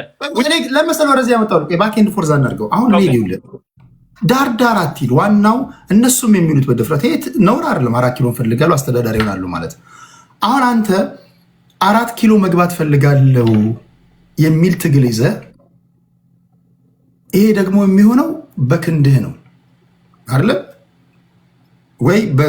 በሰላማዊ መንገድ ከሆነ በሰላማዊ መንገድ ሊሆን አይችልም። በሰላማዊ መንገድ ልቀቅልኝ አትልም ወይ? በሲቪል ዲስኦቢዲየንስ ነው የሚሆነው፣ ወይም ደግሞ በትጥቅ ትግል ነው የምታሳካው። የባህር በር ጥያቄ ሲመጣ መጀመሪያ የውስጥ ሰላም ይስፈን ትላለህ። እሺ የውስጥ ጥያቄ ምንድን ነው ሲባል 4 ኪሎ መግባት ፈልጋለሁ ትላለህ። ይሄ እንዴት ነው የሚታረቀው ጎበዝ? ጥሩ ጥያቄ ነው። መልስልህ እኮ ነበር አቋረጥከኝ እንጂ 4 ኪሎ እኮ ለመግባት 4 ኪሎ መግባት ማለት የግዴታ ጠቅላይ ሚኒስትር መሆን ብቻ ማለት አይደለም። 4 ኪሎ ማለት የኢትዮጵያ ማዕከላዊ መንግስት መቀመጫ ነው። በማዕከላዊ መንግስት መስሪያ ቤቶች ውስጥ የሚገባኝን የስልጣን ድርሻ መጋራት አለብኝ ነው። ምክንያቱም ስልጣን ከሌለህ መብትን ማስጠበቅ አትችልም። ስልጣን ከሌለ በኢትዮጵያ በሚኖር የኢኮኖሚ ለውጥ ማግኘት አትችልም። ባለው በኢትዮጵያ በአጠቃላይ በባህል፣ በቋንቋ፣ በታሪክ በእያንዳንዱ ነገር የሚኖር ድርሻ ዲሚኒሽድ ነው የሚሆነው። ስለዚህ አሁን አማራ የገጠመው ነገር እሱ ነው። ነገርኩህ እኮ እኔ አሁን አንተ አቋረጥከኝ እንጂ አማራ ለምን ጠቅላይ ሚኒስትር ብቻ አልሆነም አላልኩም። ለምሳሌ ውጭ ጉዳይ ሚኒስትር አይደለንም አልኩ፣ ግብርና ሚኒስትር አይደለንም አልኩ፣ ገንዘብ ሚኒስትር አይደለንም አልኩ፣ ፋይናንስ ሚኒስትር አይደለንም አልኩ፣ መከላከያ ሚኒስትር አይደለንም አልኩ። ይሄ ሁሉ ሚኒስተር ውስጥ አከለለን የለንም ማለት እኮ ነው። ይሄንን ውሸቴን ከሆነ አይካን እኔ ማድረግ እችላለሁ ሚኒስተሮችን። ስለዚህ ስለዚህ በኢትዮጵያ ማዕከላዊ መንግስት መስሪያ ቤት ውስጥ የአማራ ህዝብ የለም። የአማራ ህዝብ ተገፍቷል። ስለዚህ እኛ የስልጣን ጠመኞች ስለሆነ ሳይሆን እየተጨፈጨፍን እየተገደልን ያለ ነው። በማዕከላዊ መንግስት መዋቅር ውስጥ የለንም። ስለዚህ ይህ እንድንኖር እንፈልጋለን የሚል ግለሰባዊ እምነት ነው ያለኝ። ለስጠኝ አመሰግናለሁ። ይስላል ስለምሰላችሁ አሁን እናንተ አሁን እሱ ይሄን አንሴንሰርድ ሆነ ያልተቆራረጠውን ፖስት አደርገዋለሁ፣ ችግር የለውም። ግን አንዳንዴ የምትናገሩት ንግግር እኮ እርስ በርሱ ይጣረሳል። እንደው አንድ አረፍተ ነገር ቢጣረስ አሪፍ ነው። የእናንተ ዋነኛ ጥያቄ ሁሉም የሚታገለው 4 ኪሎ ለመግባት ነው። ነውር አይደለም። 4 ኪሎ ለመግባት ነው የምትደባደበው እንጂ ለምክትልነትማ ተመስገን ጥሩ ነው። ምክትል ነው የጠቅላይ ሚኒስትሩ ማህበራዊ ጉዳዮች አማካሪ፣ የኢቲቪ ቦርድ ሰብሳቢ፣ የሚዲያው ሰብሳቢ፣ ሌሎችን ብትሏቸው እነዚህ ብዙ አማራዎች አሉ። እሱ አይደለም፣ እሱ አያረካም። ስለዚህ ዲሲሽን ሜኪንግ ፖዚሽን ላይ መቀመጥ አለብኝ። የጠቅላይ ሚኒስትሩን ፖዚሽን ወስጄ የሚኒስትሮች ምክር ቤትን ማዋቀር አለብኝ። የጦሩ ዋና መሪ መሆን መቻል አለብኝ። መሪ መሆን ፈልጋለሁ። ዘመነ ካሴም ተናግሯል በነገር ላይ ከ4 ኪሎ ውጭ ድርድር የለንም ብሏል። ኦኬ ይሄ ከሆነ ያንተ የመታገያ አጀንዳ፣ አሁን ያለው ገዢ ፓርቲ ደግሞ ስለ ባህር በር ሲያነሳ መጀመሪያ ውስጣችን ያለውን ነገር እንጨርስ ካልክ አንተ ውስጥ ያለው ነገር 4 ኪሎ መግባት ነው። እንዴት ነው የሚጨርሰው? ካልሆነ ወደኋላው መጎተት ነው እኮ የሚሆነው። ወይ አሸንፈ 4 ኪሎ ትገባለህ እንጂ ያንተ ጥያቄ 4 ኪሎ መግባት ነው። ትክክል ነው እኮ እያልኩ ነው፣ ነውር ነው እያልኩ አይደለም። 4 ኪሎ የመግባት ጥያቄ ይዘ ስለ ሀገራዊ ጉዳይ ሲነሳ አይ መጀመሪያ ከኔ ጋር ያለንን ጉዳይ በሰላማዊ መንገድ እንጨርስ ካልክ ያንተ ጉዳይ በሰላማዊ መንገድ የሚያልቅ አይደለም። ሴትል የሚደረገው ባትል ፊልድ ላይ ነው አንተ ቢያስከው መንገድ። ስለዚህ አንዱን መርጠ ያዝ ነው እያልኩ ያሉት። ወይ በሀገራዊ ጉዳይ በሚደረግ ሂደት ላይ እንቅፋታቱን ወይ አንተ በምታደርገው ትግል ላይ አድምተህ ያዝ እንጂ ያንተ በሽምግልና 4 ኪሎ የሚሰጥ የለም። በይሉንታ አይለቀቅልህም። ወይም ደግሞ አይ የመታገያ አጀንዳዎችን እኔ እንደገና ሪፎርም አድርጌ ጥያቄዎችን ቀንሻለሁ፣ 4 ኪሎ መግባት አይደለም የምፈልገው፣ እነዚህ ናቸው የኔ ጥያቄዎች፣ የታሰሩ ይፈቱ፣ በሚኒስትሮች ምክር ቤት ላይ ትክክለኛ የሆነ አሰላለፍ ይኖረን ምናምን ከሆነ እሱ ሌላ ነገር ነው። ኤግዚክቲቭ ብራንቹን ማስተዳደር ፈልጋለሁ፣ የሚኒስትሮች ምክር ቤትን መምራት ፈልጋለሁ ካልክ በቃ አንተ ጉዳይ ታወቀ። በቃ ስለታወቀ በሀገራዊ ጉዳይ ላይ በሚነሳ አጀንዳ ላይ የመጀመሪያ የውስጥ ጉዳያችንን እንጨርስ ካልክ አይሆንም ነው እያልኩ ያሉት እና ከሁለት አንድ መለየት ስላለብን ነው እንጂ ጥያቄ ትክክል ነው ትክክል አይደለም እያልኩኝ አይደለም። ሁሉም የሚታገለው ነፍጥ የሚያነሳው 4 ኪሎ ለመግባት ነው። አትሊስት ለአድማጭ ተመልካቾቻችን ፍንትው ያለ ነገር እንድትናገሩ ስለፈለግኩ ነው። ሁለተኛ የባህር በር በሰላማዊ መንገድ እየተቻለ ካልክ በሰላማዊ መንገድ አንተ የታየ የትኛው ነው? አድበስብሰን አንልፍ። አንተ የታየ በሰላማዊ መንገድ የሚፈቱ ችግሮችን እንደ ፖለቲከኛ እኮ ማስረዳት አለበት። ብዙዎቻችሁ ችግራችሁ ነው ይገባኛል፣ አውቃችኋለሁ። ከጄ መዳፍ ያለው ማቀል አድበስብሰት አልፋል። አምታታው በከተማ ነው የምትጫወተው። ታታታታታታ ታደርጋለህ። በሰላማዊ መንገድ ማድረግ የተቻለ ምንድነው? ጦርነት ሰባቂ መሆን ምንድነው? ፕሮኬቲቭ መሆን። ኦኬ በሰላማዊ መንገድ የሚፈታው እንዴት ነው? በዚህ መንገድ ትላለህ። አንተ ባልከው በሰላማዊ መንገድ የሚፈታ ካልሆነሳ አይፈታም ማለት ነው ችግሩ። ማይፈታ ከሆነ የሚፈታ ከሆነ ደግሞ ኦኬ ያልከው ነገር ትክክል ነው፣ በዚህ መንገድ አልታየም ነበር ይላል አድማጭ ተመልካች። እንደዛ ፍንትው ያለ ነገር እንድሰጡን ስለፈለኩኝ ነው። አንዳንድ ጥያቄዎች ማነሳላችሁ። ታፕታፕ እያደረጋችሁ ኮፒ ሊንክ ሼር እያደረጋችሁ እሳት የራሱ ፖለቲከኞች ናቸው እዚህ ያሉት። ክብራትና ክብራን ራስ ደጀንን እናመሰግናለን። ወደ ሳም እንሄዳለን። ሳማችን እሺ 7 ደቂቃ አለ ወንድሜ። እሺ ቴዲ ቴንክ ዩ ሶ ማች ሰላም ብያለሁ ሁላችሁ ነው። ያ ወደ ጥያቄው ስንመለስ ኦላ ቲፒኤልኤፍ ሻዕቢያ እና ፋኖ ያው የምናውቀው ሁሉም መሳሪያ አንስተው ኢትዮጵያ ውስጥ የሚታገሉ ድርጅቶች ናቸው። የትጥቅ ትግልን እንደ አማራጭ አድርገው መንግስትን ለመጣል የሚንቀሳቀሱ ድርጅቶች ናቸው። ስለዚህ አንድ ላይ ያሰባሰባቸው ብዬ የማስበው የአብይ ጥላቻ ወይም ደግሞ ላይክ በአብይ የሚመራውን መንግስት ወይም ደግሞ የአብይን ትልቅ ስኬት ማየት ያልቻሉ ወይም ደግሞ ማድነቅ ያልቻሉ በአንድ ግለሰብ ላይ ብቻ ጥላቻ ያላቸው 4 ኪሎ ያለውን መንግስት ብቻ አሁን እንዳልከው ታርጌት አድርገው የሚንቀሳቀሱ ድርጅቶች ናቸው። ሁሉም የዲሞክራሲ ልምድ ያላቸው ድርጅቶች አይደሉ። ኦላ እንደምናውቀው ኦሮሚያ ክልል እንገነጥላለሁ እያለ የሚንቀሳቀስ ነው። የዘር ፖለቲካ የሚያራምድ ድርጅት ነው። ቲፒኤልኤፍም እንደዛው በብሔር የተደራጀ ፓርቲ ነው። ስለዚህ ቲፒኤልኤፍም ያው ተመሳሳይ እንትን አጀንዳ ያለው፣ ፋኖም እንደዛው ዘርን አጠንጥኖ የሚንቀሳቀስ ድርጅት ነው። ሻዕቢያ ያው እንደምናውቀው የኢትዮጵያ ታሪካዊ ጠላት ነው። ከስራውም አይተናል። ሻዕቢያ ማለት ኢቨን በአሁን ራሱ ያደረጉትን ነገር አይተናል። የኢትዮጵያን ባንዲራ መሬት ላይ ቁጭ አድርገው ሲረግጡና ሲሳለቁ የኖሩ መሪዎች ናቸው።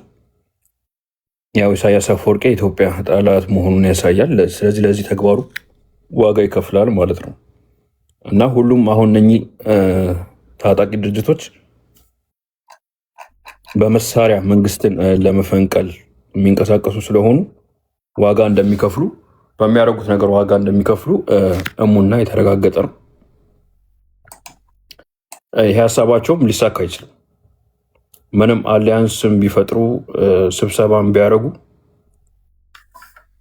ከኢትዮጵያውያንና ከሀገር ወዳድ ኢትዮጵያውያን የሚያመልጥ ነገር የለም፣ ከመንግስታችን የሚያመልጥ ነገር የለም። ስለዚህ በፍጹም የሚሳካ ነገር አይደለም ብዬ ነው ማምነው። ጀስት የጠላት ጠላት እንደሚባለው ሊሰባሰቡ ይችላሉ። ግን ያው ዞሮ ዞሮ ስልጣን ላይም ቢወጡ አንድ የሚያደርጋቸው ነገር የለም እና ሌባ ሲሰርቅ አይጣላም፣ ሲከፋፈል ነው የሚጣለው እንደሚባለው ስልጣን ላይ ቢወጡ ራሱ የትኛው ሀገርን ይምራ የትኛው ሀገርን ያስተዳድር የሚል አንድም የሆነ የጸና እንትን የላቸው። ጀስት ፎር ሴክ ኦፍ ኢነሞሲቲ ብቻ ነው አንድ ላይ የሆኑት የሚል እንትን ያለኝ። ስለዚህ ምንም የሚያሳስብ ነገር የለውም። ሌላኛው ደግሞ በተደጋጋሚ የኦህዴድ መንግስት እያለ እያነሳ ነበር ከኔ በፊት የነበረው ሰውዬና ኢትዮጵያ ውስጥ አሁን ያለው የኦህዴድ መንግስት አለ። የብልጽግና መንግስት ነው። የብልጽግና መንግስት ደግሞ ከሁሉም ብሔር ብሔረሰቦችና ህዝቦች የተዋቀረ መንግስት ነው። ብልጽግና ፓርቲ ውስጥ አማራው አለ፣ ትግሬው ይወከላል፣ ኦሮሞ ይወከላል፣ ደቡቡ ይወከላል፣ ቤንሻንጉል ይወከላል፣ ጋምቤላ ይወከላል። ስለዚህ የስልጣን እርከኑን ብናየው አሁን በኦሮሞ ተሞልቷል ምናምን ነገር ይላል። ምክትል ጠቅላይ ሚኒስትሩ አማራ ነው፣ ተመስገን ጥሩ። ሌሎችም ከፍተኛ የመንግስት ስልጣን እርከኖች አማሮች አሉ፣ ትግሬዎች አሉ እና አብርሃም በላይ በጣም የሚደንቅ ስራ እየሰሩ ያሉ ተጋሮች አሉ። እና ይህን ላይክ ያላማከለ በቃ አንድ ብሔር ላይ ብቻ ያነጣጠረ ሂስን ማውራት ምን ያክል እንደሚያስገምትና ነው የምናየው። እና ምንም አይነት አሁን ምን ይባላል የተረኝነት ኦሮሞ የተረኝነት ባህሪውን እንትን እያለ ነው ምናምን ይባላል። which is not true because ሁሉም ስልጣን እየተከፋፈለ ነው። አስሎንጋስ ሰላማዊ የሆነ የስልጣንን ትግል እስከምታራምድ ድረስ በሁሉም የኢትዮጵያ ስልጣን ላይ ትወከላል። ለህዝብ ከቆምክ፣ ለህዝብ ከሰራ፣ እውነትነት ያለው ነገር ከሰራ ምንም አይነት ከከሌ ብሔርነት ብለህ እንትን የምትባልበት የምትገለልበት ምንም አይነት ነገር የለም ማለት ነው። ሌላው ደግሞ ከረንትሊ ባለው በወልቃይት ጠገዴና በአንዳንድ የትግራይ ቦታዎች ላይ ስናወራ ትክክለኛ ውሳኔ የተወሰነው ብዬ ነው የማምነው። ምክንያቱም እነኛ አካባቢዎች ዲስፒዩትድ ኤሪያዎች ናቸው፣ አጨቃጫቂ ቦታዎች ናቸው እና እነኛ አጨቃጫቂ ቦታዎች ደግሞ በመንግስት ቁጥጥር ስር አይደሉም፣ ወይም ደግሞ ሰላም የሰፈነባቸው ቦታዎች አይደሉም። ስለዚህ ምርጫ ቦርድ በእነኛ አካባቢዎች ላይ ምርጫ ለማድረግ ትልቅ ኃላፊነት መውሰድ ይኖርበታል ማለት ነው። ስለዚህ አስሎንጋስ አሁን ህወሓት እነኝን አካባቢዎች በወረራና በኃይል ለመቆጣጠር የፕሪቶሪያን አግሪመንት ጥሶ እየተንቀሳቀሰ ባለበት ሁኔታ ላይ በእነኝህ ቦታዎች ላይ ምርጫ ይካሄዳል ቢባል ትልቅ የሰላም ሪስክ አለ። ስለዚህ ይህንን ሪስክ ላለመውሰድ ምርጫ ቦርድ በእነኛ አካባቢዎች ላይ ምርጫ አይካሄድም ምን ውሳኔ እስኪሰጥ ድረስ ማለት ነው። ውሳኔ የሚሰጠው ደግሞ የፌዴሬሽን ምክር ቤት። ስለዚህ ይህንን ውሳኔ ጠብቆ የሚወሰነውን ውሳኔ እንደመጠበቅ ፋንታ አሁን ላይ ህወሓት እያደረገ ያለው የተቋጨ ኬዝ ነበር አይደል? ለምሳሌ በአባይ ወልዱና በወቅቱ የአማራ ብሔራዊ ክልላዊ መንግስት ፕሬዚዳንት ገዱ አንዳርጋቸው መካከል ለአንዴና ለመጨረሻ ጊዜ ላይመለስ ተስማምተናል። ህገ መንግስቱም እንደሚለው በሁለት ክልሎች መካከል የወሰን ይገባኛል ጥያቄ የተነሳ እንደሆነ መጀመሪያ በክልሉ አስተዳዳሪዎች ዘንድ እልባት ለመስጠት ይሞከራል። ካልተስማሙን ወደ ፌዴሬሽን ምክር ቤት ይመጣው። በአባይ ወልዱና በገዱ አንዳርጋቸው መካከል የተፈራረሙትን መፈራረም ወይም በቲፒኤልኤፍ በኩል ምዕራብ ትግራይ የሚሉትን አጽድቆላቸው ወስነናል ብለው ነበር። እሱን ምን አደረገው ብልጽግና? ሁለቱም ሰዎች አሁን ስልጣን ላይ ያሉ አካሎች አይደሉም።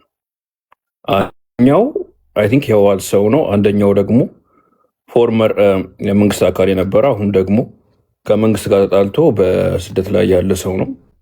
አሁን የመንግስት ተቃዋሚ ላይ ያለ ሰው ነው። እነሱ የወሰኑት ውሳኔ አሁን ብልጽግና ይገዛዋል ማለት አይደለም። ምክንያቱም አሁን ያለው ከነሱ የተለየ አድሚኒስትሬሽን ነው።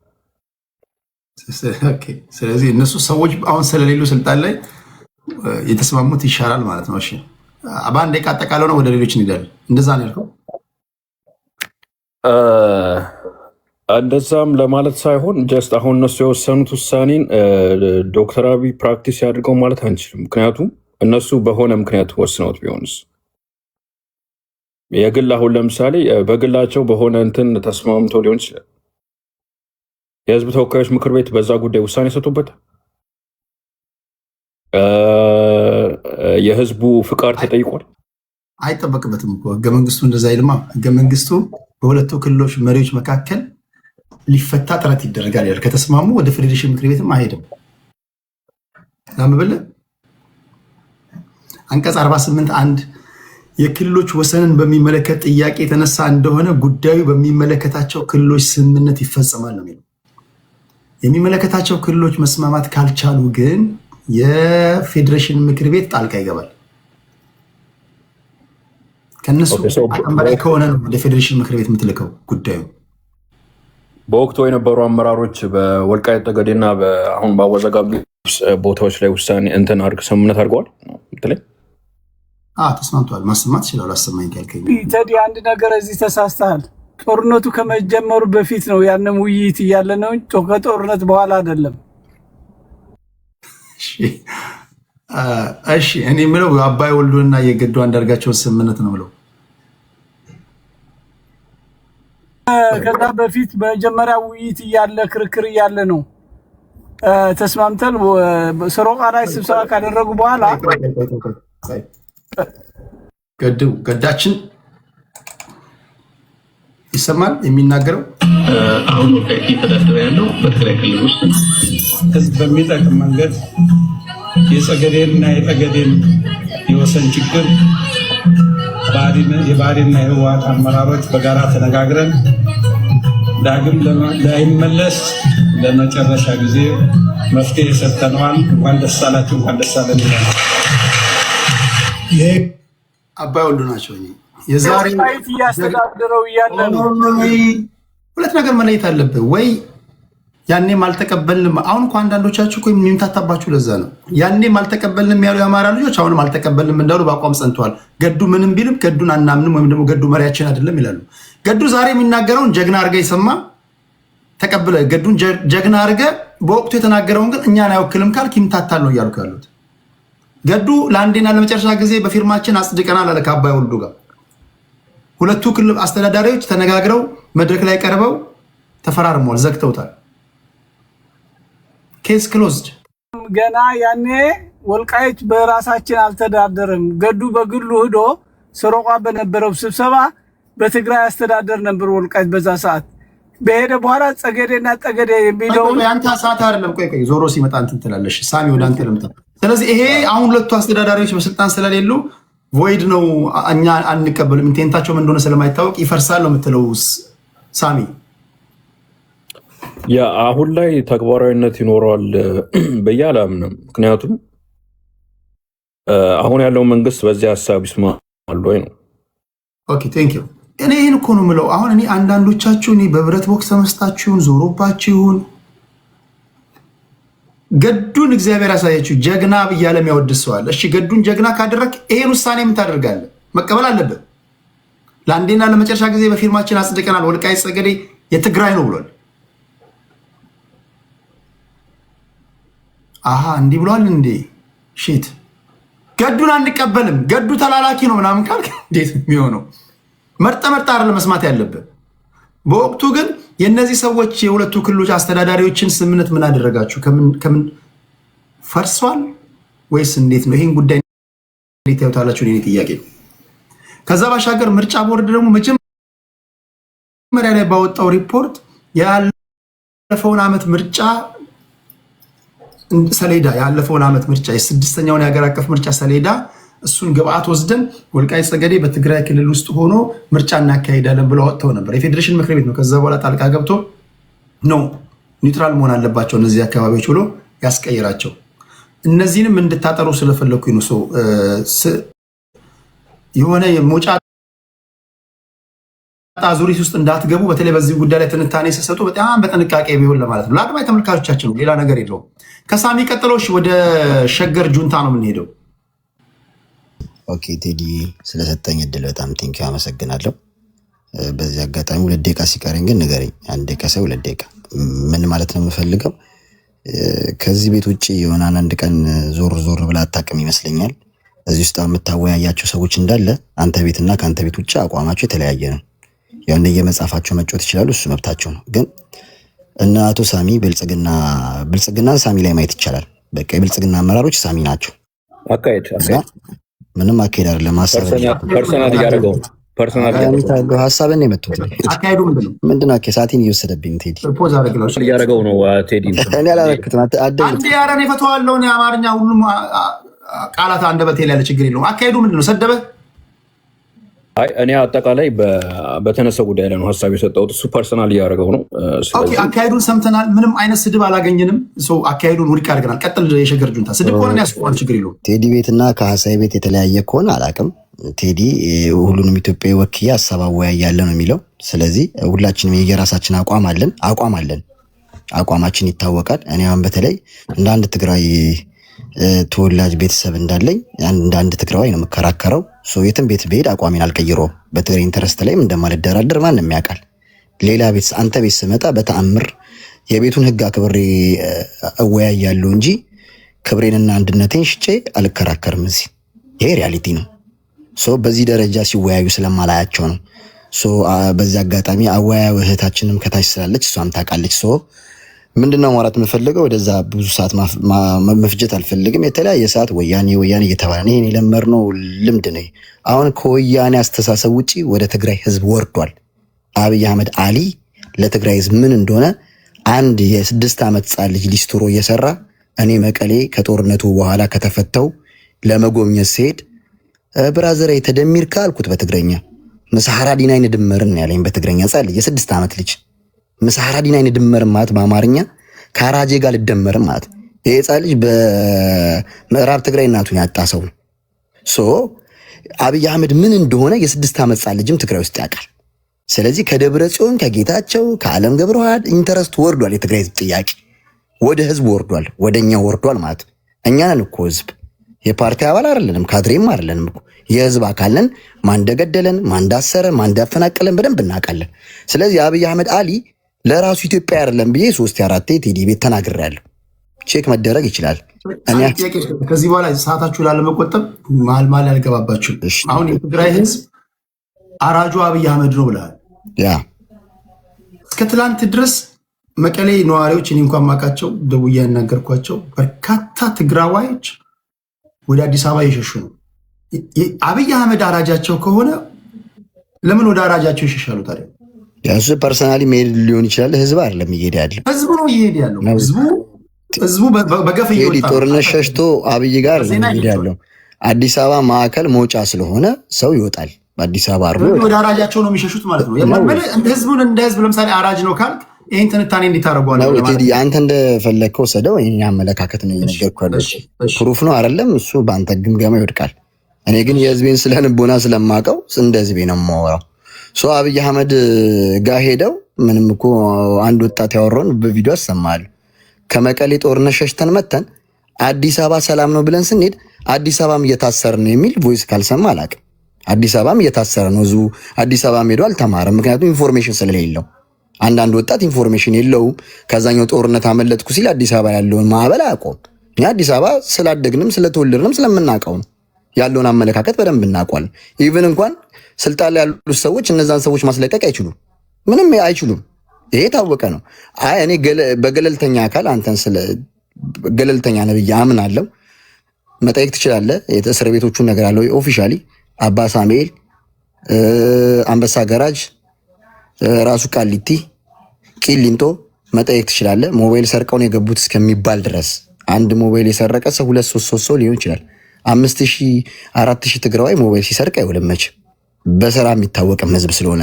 ወደ ዋና አንካር ሀሳቤ ሲሄድ አብይ አህመድ አሊ ለትግራይ ህዝብ እንቁላል ነው ያስቀመጠለት ካልከኝ መቼም ገዱ አንዳርጋቸው ከኔም ካንተም ይልቅ ለአብይ አህመድ ጓደኛ ናቸው፣ የስራም ባልደረባ ናቸው። ቃል በቃል ነው የተናገሩት። መስክር ብለህኝ ስለመጣው የትግራይን ህዝብ እንደሚጠላ በዚህ አጋጣሚ ይናገራሉ አለ። እሱን እንቀጥልሽ። ገዱ አንዳርጋቸው በብሔር ስለማይመሳሰሉ አብይን ስለሚጠሉ ስሙን ሊያጠፉት ነው ብለን እንያዝ። ሚልኬሳ መጥቶ ነግሮናል። የኦሮሞ ተወላጅ ሚልኬሳ ስብሰባ ላይ ቃል በቃል የትግራይ ህዝብ ይህ አልታዘዝ የሚል ጽንፈኛ ህዝብ፣ ጠያቂ ህዝብ አንኳሩን ካላል ነው ሊጓዝ አይችልም። ኦሮሞ ችግር የለውም የራሴውም ነው፣ የራሴ ያልሆኑትን ቀውራቸዋለሁ ይቀመጣሉ። አማራም በዚህም በዛም አድርገን አፉና ሲይዘዋለን የሚል ምልከታ ነበራቸው ብሎናል። ሚልኬሳ አላለም፣ ማሰማት ይቻላል። ሲቀጥል ታዬ ደንዳ ምን አለን? በነጌታቸው በኩል ትሰማላችሁ፣ በነ ሚልኬሳ በነ እንትና ሲሆን ግን አብይ ስሙን ሊያጠፉ ነው። ምን አለን? እንደዚሁ በተቃራኒ ታዬ ደንዳ ሰሜን እዝ አልተመታም፣ ስብሰባ ላይ ፕሮፓጋንዳ አስነስተ ነው የትግራይን ህዝብ ለመምታት የተጠቀምነው ኃይል ቲፒኤልኤፍን አድርገን ያስቀመጥነው ሲስተም ነው ያሉ። እነዚህ ሰዎች መንግስት ውስጥ አንኳር በደንብ ስፓይናል ኮርድ የሚባሉ ሰዎች ተራ ሰዎችም አይደለም፣ ትልቅ ፖዚሽን ያላቸው ሰዎች ናቸው። ስለዚህ በዚህ ያህል ደረጃ የትግራይ ህዝብ እየሰማ እንቅልፉን ይተኛል ማለት አብይ አህመድን አምኖ ምንም አድዳአሮ ሲደበደብ እኮ እንደ በሻሻ ነው እናረጋታል። አድዳአሮን ታውቃታለህ? ሜቢ ካላወቃት ጎግል ስታረግ ታገኛታለህ። አድዳአሮን የአብይ ሊጎፍተር ነው ያወደማት እና የትግራይን ህዝብ ይወዳል አብይ አህመድ። በጣም ነው የሚያስቀኝ። የሚሄደው አካል ጨንቆት ነው፣ ጦርነት ሽሽት ነው። በዛ አድርጌው በሊቢያም ከሄድኩኝ ከወጣውም ብሎ ፈልጎ ነው እንጂ 4 ኪሎ ያለው ስርዓት ለትግራይ ህዝብ ማር ነው የሚያበላው ከሆነ አላቅም። እንዳንድ ትግራዋይ ግን አያበላም። እኔንም አብልቶኝ ስለማቅ ማለት ነው። ቀጣይ ምን ሲወራ ነበር? የትግራይ ህዝብ ቲፒኤልኤፍ ኢትዮጵያ እንድፈርስ እየሰራ ነው ስትለኝ አንተ አላልክም። እዚህ ጋር የነበረ ውይይት ነበርና ቲፒኤልኤፍ በመሰረታችን ላይ ከትግራይ ህዝብ ወጣቶች ጋር የሚያጣላው ኢትዮጵያኒስት ነህ ተብሎ ነው የሚከሰሰው። ሜቢ አንተን ስትመጣ ሊሸውዱ ይችላሉ እንጂ በትግረኛ ሲያወሩ ቲፒኤልኤፍ ለ27 ዓመት ኢትዮጵያኒስት ሆኖ ነው ያስቀመጠን እኛን። የትግራይን ህዝብ ጥቅም አልባ አድርጎት ነው የሚከሰሰው ትግራይ ውስጥ ሁላ ክሱ። አቦይ ስብሃትም የሰጡት ኢንተርቪው አለ ማቅረብ ይቻላል። ስለዚህ ቲፒኤልኤፍ ኢትዮጵያ እንድትፈርስ ቢሰራ ኖሮ ታንኩ፣ ድሮኑ፣ ሁሉ ነገሩ በእጁ እያለ ኢትዮጵያን መገንጠል ይችል ነበር። አያረገውም። ለስልጣኑም ይሁን ወይ ለፍላጎቱ አላቅም፣ ኢትዮጵያን አስቀጥሏታል። ቢያንስ አንተ የምታውቃት ኢትዮጵያ ቀጥላ ነው የምታውቃት፣ ፈርሳ አይደለም። ስለዚህ አሁን ሊያፈርሳት አዲስ ፍላጎት አይመጣም። መብቱን እየጠየቀ ነው። እንደ ማንኛውም ዜጋ መብቱን ይጠይቃል። እኛ መረገጥም አንፈልግም፣ መርገጥም አንፈልግም። ሰላም ነው የምንፈልገው። እኛ ቲፒኤልኤፍንም ከጠላ ነው እኛን ማባረር የምንችለው፣ አብይ አይደለም ማባረር የሚችለው። ስለዚህ እሱ እንደውም ኢትዮጵያዊ መንግስት አለመሆኑ በብዙ መንገዶች አይተናል። እኔ እኮ የኢትዮጵያ መሪ ሆኜ እሰልል ነበረ አላለንም? አንተ ፊት አቀርበዋለሁ ቪዲዮን። የኢትዮጵያ መንግስት ሆኜ እሰልል ነበረ ብሎናል። ስለዚህ ሲሰልል የነበረ ከሆነ እሱ ኢትዮጵያዊነት አይደላችሁም ብሎኛል ለመክሰስ ሞራል የለውም። ከሻዕቢያ ጋርም ሆኖ ሊወጉኝ ነው ካለ እንደዛ የሚያደርግ ትግራዋይ የለም፣ እንደዛ የሚያደርግ የትግራይ አመራር የለም። በአመራር ደረጃም እንደዛ ዲስከሽን የለም። ክብርና መሬቱን አስመልሳለሁ የሚል ኃይል አለ። ዲፌንስ ፎርስ ቲዲኤፍ የሚባል ኃይል ቦታው ላይ ተቀምጧል። እሱ በዛ ነው የሚያምነው። ኢትዮጵያን ለማፍረስ አንድችም ኢንች አስቦ አያውቅም፣ ሊያስብም አይችልም። የትግራይ ህዝብ አይቀበለውም። እኛ ኢትዮጵያ ከሆነ የእናንተ አስተሳሰብ ነው፣ ጥለንላችኋል። አብይ ካልመራት ኢትዮጵያ የምትፈርስ ከሆነ ለእናንተ ነው የተው ነው። እኛ ግን ለመዳን ከሰይጣን ጋር ሆነን እንሰራለን። ያ ማለት ኢትዮጵያ ማፍረስ አይደለም፣ ስርዓቱን ነው የምናፈርሰው። የኢትዮጵያ ህዝብ እኮ ከአብይ በፊት ይኖር ነበር አይደል? ማን አፈረሰው? አብይ ሲሰራ ከሻዕቢያ ጋር ኖርማል፣ ከሆነ አገር ጋር ሲሰራ ኖርማል። እኛ ግን ለመዳን ስንሰራ ግን ኃጢአት የሚሆንበት መንገድ ቴዲ አመዛዝነ የምታስብ ሰውነ ለአንተ ተዋለሁ። ስለዚህ አሁንም እኛ በአንተ ቤት ማስተላለፍ የምንፈልገው የማይሆን ታፔላ ቢለጠፍ ደስ አይለንም። እኛ የ4 ዓመት ኢትዮጵያኖች አይደለንም። አፄ ዮሐንስ ያነጻት ሀገር ናት። የሀገራችን የአባቶቻችን ሀገር ነው፣ አንክድም። እኛ ስርዓት ነው የምንቃወመው። የምንጠላውን ብሔር የለም። ለማንኛውም ብሔር ስጋት ልንሆን አይደለም እየመጣን ያለ ነው። እኛ ማንም ይምራው 4 ኪሎ ያለው ስርዓት ግን እንድንኖር አልፈቀደልንም። ነዳጅ ይከለክለናል። ባጀት በፈለገው ሰዓት ነው የሚለቅልን። ፓርላማ ላይ ተሰማዋለ። ከፈለጋችሁ ተገንጠሉ፣ ከፈለጋችሁ ጥፉ ይለናል። ይሄ ኃይል ነው ኢትዮጵያን እንድትቀጥል እያልፈለገ ያለው እንጂ እኛ ስቲል ነው ድረስ ተጨፍጭፈንም ኢትዮጵያነታችን ተቀበልን እየሄድን። ኦኬ ኔክስት ከሰጠኝ እቀጥላለሁ። ይኖረናል። በነገራችን ላይ ፕሊስ ለቀልድም ለቁም ነገር ሚልኬሳን ኮት ባናረግ፣ ሚልኬሳ ራሱ ከተናገረው ከአብይ ጋር የከፋ ጠብ ውስጥ የገባሁት አለ። እሱን ለማናገር ብዙ ጊዜ ቢሮ ተመላልሼ አንድም ቀን አላገኘሁትም ብሎ አብይን አግኝቶ አያውቅም ሰውዬው ከራሱ ንግግር።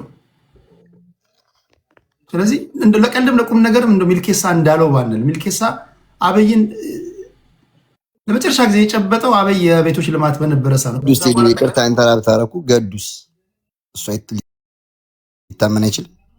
ኖ ገዱን መውሰድ ትችላለህ። ኦኬ የገዱ ራሱ እንዳለ ነው።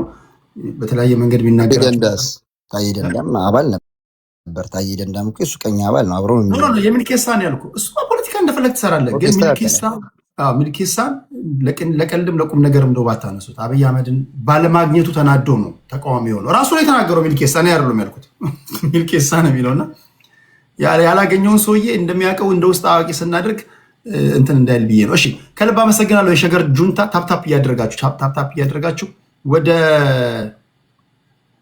ቢኒ ነው የምንሄደው። ቢኒ ብሪጅ በጣም አመሰግናለሁ። ቴንኪዩ። በተሻለ መጠን የገዱም ሆነ ታዬ ደንደዓ ዶክተር ሆኗል። ዶክተር ገዱ፣ ታዬ ደንደዓ፣ ሚልኬሳ ከስልጣን የተባረረም ሆነ የወጣ ሰው that would be their personal opinion፣ የግል አመለካከታቸው የግል አስተሳሰባቸው ነው እንጂ ይሳሳታሉ፣ ይረሳሉ። ሌላ ደግሞ እናንተ ማትወዱትን ነገር ተመዞ ሲወጣ መልሳችሁ ደግሞ አናቀውም ባንዳ ነው ትላላችሁና የገዱም ያው የፈረመው ሲወጣ አማራ እንወክላለን የምትሉት የአማራ ህዝብ ምን ይፈልጋል፣ እንዲሁም ኦሮሞ እንወክላለን የምትሉት የኦሮሞ ህዝብ ምን ይፈልጋል በሚለው ዙሪያ ብታወሩ በጣም አይ ሪስፔክት ዩ። እንደው ሳዳምጥም ኢንጆይ ያደርገዋለሁ። ግን ዝም ብሎ የሆነ የታጠቀ ኃይልን ኢንተረስት እያመጣችሁ የተከበረው ወርቁ የትግራይ ህዝብ ላይ ስትለጥፉ፣ የግል የሽፍታ ባህሪያችሁን አምጥታችሁ ታላቁ አማራ ህዝብ ላይ ስትለጥፉ፣ እንዲሁም የሽፍታ ወይ ጃልመሮ ሊሆን ይችላል ወር ጀዋር መሐመድ ሊሆን አንስታችሁ የታላቁ ኦሮሞ ህዝብ ላይ ስትለጥፉ ምንም ቅር አይላችሁም። ገብቷል። ከዛ በኋላ ያው አብሮ እርምጃ ይወሰድበታል ማለት ነው በኢትዮጵያ መከላከያ ሰራዊት። አሁን ግብጽ መለሳለስ አሳይታለች። ከኢትዮጵያ ጋር መስራት ፈልጋለሁ ብላለች። ይሄንን እንደ ጥሩ አጋጣሚ ነው የምናየው እኛ። በጣም ፖዚቲቭ ሲግናል። ኢትዮጵያ በታሪኳ በመቶዎች ምናልባት በሺዎች ዓመታቶች አግኝታ ያላገኘችው ማታውቀው ኦፖርቹኒቲ ነው። ስለዚህ ይሄ ነገር በታሪክ ስለሚቀመጥ ለልጅ ልጆቻችን የሚተላለፍ ስለሆነ በበሰለ መልኩ ማለት ነው እንደ አፄዎቹ እንደ ጃንሆይ ስል ጃንሆይ ማለት አንድ ንጉስን አይደለም የሚያመለክተው የማዕረግ ስም ነው። እንደዛ በበሰለ መልኩ ብንይዘው ጥሩ ነው ብዬ አስባለሁ። እና በተቻለ መጠን እናንተ የዘር ፖለቲካ አቀንቃኞች ይሄ ጄኖሳይድ የምትሉትን ቃል ከአፋችሁ ባታወጡት። I don't believe you understand the full meaning of genocide. Everybody say genocide, ትግራይ genocide፣ አማራ genocide፣ ኦሮሞ genocide፣ ሁሉም genocide እንዴ። genocide, do you really know the real meaning of genocide? I don't believe አብዛኛው የሚለው ሰው ትክክለኛ ትርጉሙን ያውቀዋል ብዬ እኔ አላምንም። ትርጉሙንም አልነግራችሁም። ኢንሳይክሎፒዲያ ላይ ግቡና ጄኖሳይድ ምንድነው ብላችሁ full understanding ኖራችሁ then use it. The most abused word in Ethiopian politics is genocide right now. በጣም abuse የተደረገ ወርድ ማለት ነው። እንደቀልድ ሁሉም ጄኖሳይድ ነውና ይሄ ነገር በህግ ሊቀጡ ፍርድ ቤት እየቀረቡ ማለት ነው። እንደዚህ የሚሉ ሰዎች ፕሩፍ ያላረከውን ነገር ጄኖሳይድ ስትል ትገባለህ። 5 ዓመት 10 ዓመት ከእድሜ ይቀንሳል። እስቲ አሜሪካ ውጣና ጄኖሳይድ በል የሆነ ዘር ጥላና፣ አብዛኛው እንግዲህ ዲያስፖራ ናችሁ አይደለ? ውጡና እስቲ ኢትዮጵያ ጄኖሳይድ በሉ፣ አሜሪካ አረገች በሉ፣ ትጠጣለህ። 5 ዓመት 10 ዓመት ሜቢ 20 ዓመት ቢሆን ነው በአስተርጓሚ እየተነገረ ማለት ነው። የግብፅን መለሳለስ በደንብ በጨዋ ደንብ እንይዘዋለን። እናንተ ጥያቄያችሁን ስትጠይቁ በጨዋ ደንብ በአክብሩ። ኢትዮጵያዊነት ኤርትራዊነት የተላበሰው ማለት ነው። ዝም ብሎ ጄኖሳይድ ሳይሆን ማለት ነው። መከላከያችን ዘር የለውም። እኛ የኢትዮጵያ መከላከያ ሰራዊት ዘር የለውም። አማራም አይደለም፣ ትግሬም አይደለም፣ ኦሮሞም አይደለም፣ ሽናሻም አይደለም። መከላከያ ሰራዊት እኔ አባቴ ክቡር ዘበኛ ነው፣ የኮንጎ ዘማች ነው። የሚሊተሪን በልጅነቴ ከባህሪው አግኝቼዋለሁ ማለት ነውና ወታደር ሌላ ሳይንስ ነው። ገባችሁ? መከላከያ ሰራዊታችን የሚዋጋው ትልቅ ኃላፊነት አለበት። የዓለምን ሕግ እየጠበቀ ፕሮፌሽናሊ ሳይንቲፊካሊ ነው የሚዋጋው። ቴክኖሎጂ አንግቦ ብዙ ነገር አንተ የጃርት ጉርጓድ ስስምስ እሱ ጸጉርህን እየቆጠረ ነው፣ ግን አይነካም። ጀስት ብቻህን ለማግኘት ነው የሚፈልገው ለማለት ነው። እና አንድ ደቂቃ ጽምዶ ተባብለው ተጣምረዋል። መከላከያ ሰራዊት ምን እንደሚያደርግ ታውቃለህ? ብቻህን ቢያገኝህ ማለት ነው። ተሰብስበህ ስትመጣ መጀመሪያ ይቆራርጠሃል፣ ከዛ ይደፈጥጠሃል። እንደዛ ማያደርግህ ለምንድን ነው? ህዝብ መሃል እየተቀላቀልክበት ነው። እና ከዛ ውጪ በግል መከላከያ ሰራዊት ሴት ከደፈረ፣ ህፃናት ከደፈረ፣ ከገደለ በግል ሚሊተሪ ኮርት አለ፣ ይቀርባል። እና አንድ ወታደር ያደረገውን ነገር ሙሉ ጀነራል እንዳዘዘው እያደረጋችሁ የምታወሩት ነገር የትም አያደርሳችሁም፣ ወንጀልም ነው። እና በግል ድብድብ ተደባደበ ማታቅሰው እዚህ የዳያስፖራ ማለት ነው። የግል ጸብ ቶቱቶ ገባ ፊት ለፊት ተደባደበ ማታቅሰው እዛ ጦርነት ምታውጅ ጸብን ስለማታቅ ነው እዛ ትልቅ ጦርነት ምታውጀው ለማለት ነው። አመሰግናለሁ። ቴንክ ዩ ከልብ አመሰግናለሁ። ታፕ እያደረጋችሁ ወደ አንተነህ እንሄዳለን። ሄዱ አመሰግናለሁ። ከትንሽ ከፍቼ ነበረ። ብዙዎቻችሁ የአቶ ኤርታቸውን የመልስ ምት ለመስማት እየቸኮላችሁ እንዳሉት እዚህ ጋር እያየሁኝ ነው። በትዕግስት ጠብቁ። ድምፅ አይሰማም። አንተነህ አይሰማም። አሁን ይሰማል? አሁን ይሰማል። ኦኬ ቴዲ አመሰግናለሁ። ትንሽ እዚህ ቤት ጠፍቻለሁ። ተመልሰናል ማለት ነው ወደ ሜዳው። አመሰግናለሁ ስላስገባኝ። ቅድም ሲነሱ ከነበሩ ሀሳቦች ውስጥ ከፋኖ ጋር ተያይዞ ደጋፊ ነን፣ ውጭ ሆነን እንመራዋለን፣ እናውቀዋለን ከሚሉት ሰዎች እና ደግሞ ቀድሞ መግለጫ ሲሰጥ ከነበረ እዚህ ቤትም በጣም ረጅም ጊዜ ስንነጋገርባቸው ከነበሩ ነገሮች አንጻር የፋኖ ትግል መነሻው ምንድን ነው የሚለው ላይ የተጣረሰ ነገር ያለ ይመስለኛል። አንተም ለማስታወስ የሞከርከው ነገር ያለ ይመስለኛል። አንዱና ትልቁ የፋኖ መሪ ነው ተብሎ በነሱ የሚታወቀው ዘመነ ካሴ ድርድር እንኳን ሲጠራ ወደ ሰላማዊ ትግል እያሉ ስለሆነ 4 ኪሎን የሚሰጡን ከሆነ ከዚህ ውጭ ድርድር የለም፣ እኛ ካልገዛናችሁ አይቻልም ብሎ ለመላ ኢትዮጵያ ሕዝብ እንግዲህ ጥሪ አስተላልፏል። እኛንን ልንገዛችሁ የሚገባው፣ እኛንን የምናቅላችሁ፣ እኛንን የምናስተዳድራችሁ፣ ቀሪው ማስተዳደር አይችልም። ልክ እንደ ድሮ እንደ ገዢዎቻችን ጭሰኛ ናችሁ ምናምን የሚል ትርጉም ሊሰጡን በየሰፈሩ መጥተው ሊገዙን ያለ ስሜት ያለው ነው ይመስለው። ይሄ የአማራ ህዝብ ስለንቦና ግን አይደለም፣ ይለያያሉ። ትግሉም የህዝብ ትግል አይደለም፣ የኤሊቶች ትግል ነው። ስለዚህ አቶ ኤርታቸውም እዛ ቁጭ ብለው የሚተነትኑበት ትንታኔ በጣም ብዙ ጊዜ ሰማዋለሁ። እሱ ቤትም ሄጄ ሰማዋለሁ፣ እዚህም ሰማዋለሁ።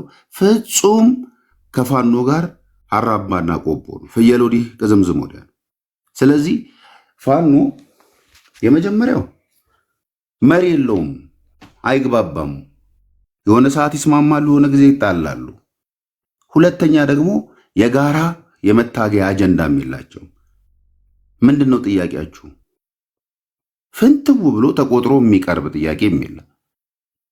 የልማት የመልካም አስተዳደር እና የመሳሰሉ ጥያቄዎች ሁሉም የሚያነሳው መንግስትም የሚስማማበት መፈታትም አለበት ብሎ እየሰራ ያለበት ጉዳይ ነው። ስለዚህ የተሰሩትን ነገሮች በዝርዝር ማየት የሚቻል ነው። ስለዚህ እነሱ ጋር በአጭሩ መሪያቸው ማን እንደሆነ አይታወቅም፣ እርስ በርስ አይግባቡም። እያንዳንዳቸው የሚተነትኑበትም አግባብ ይሄ ስለሆነ ማለት ነው።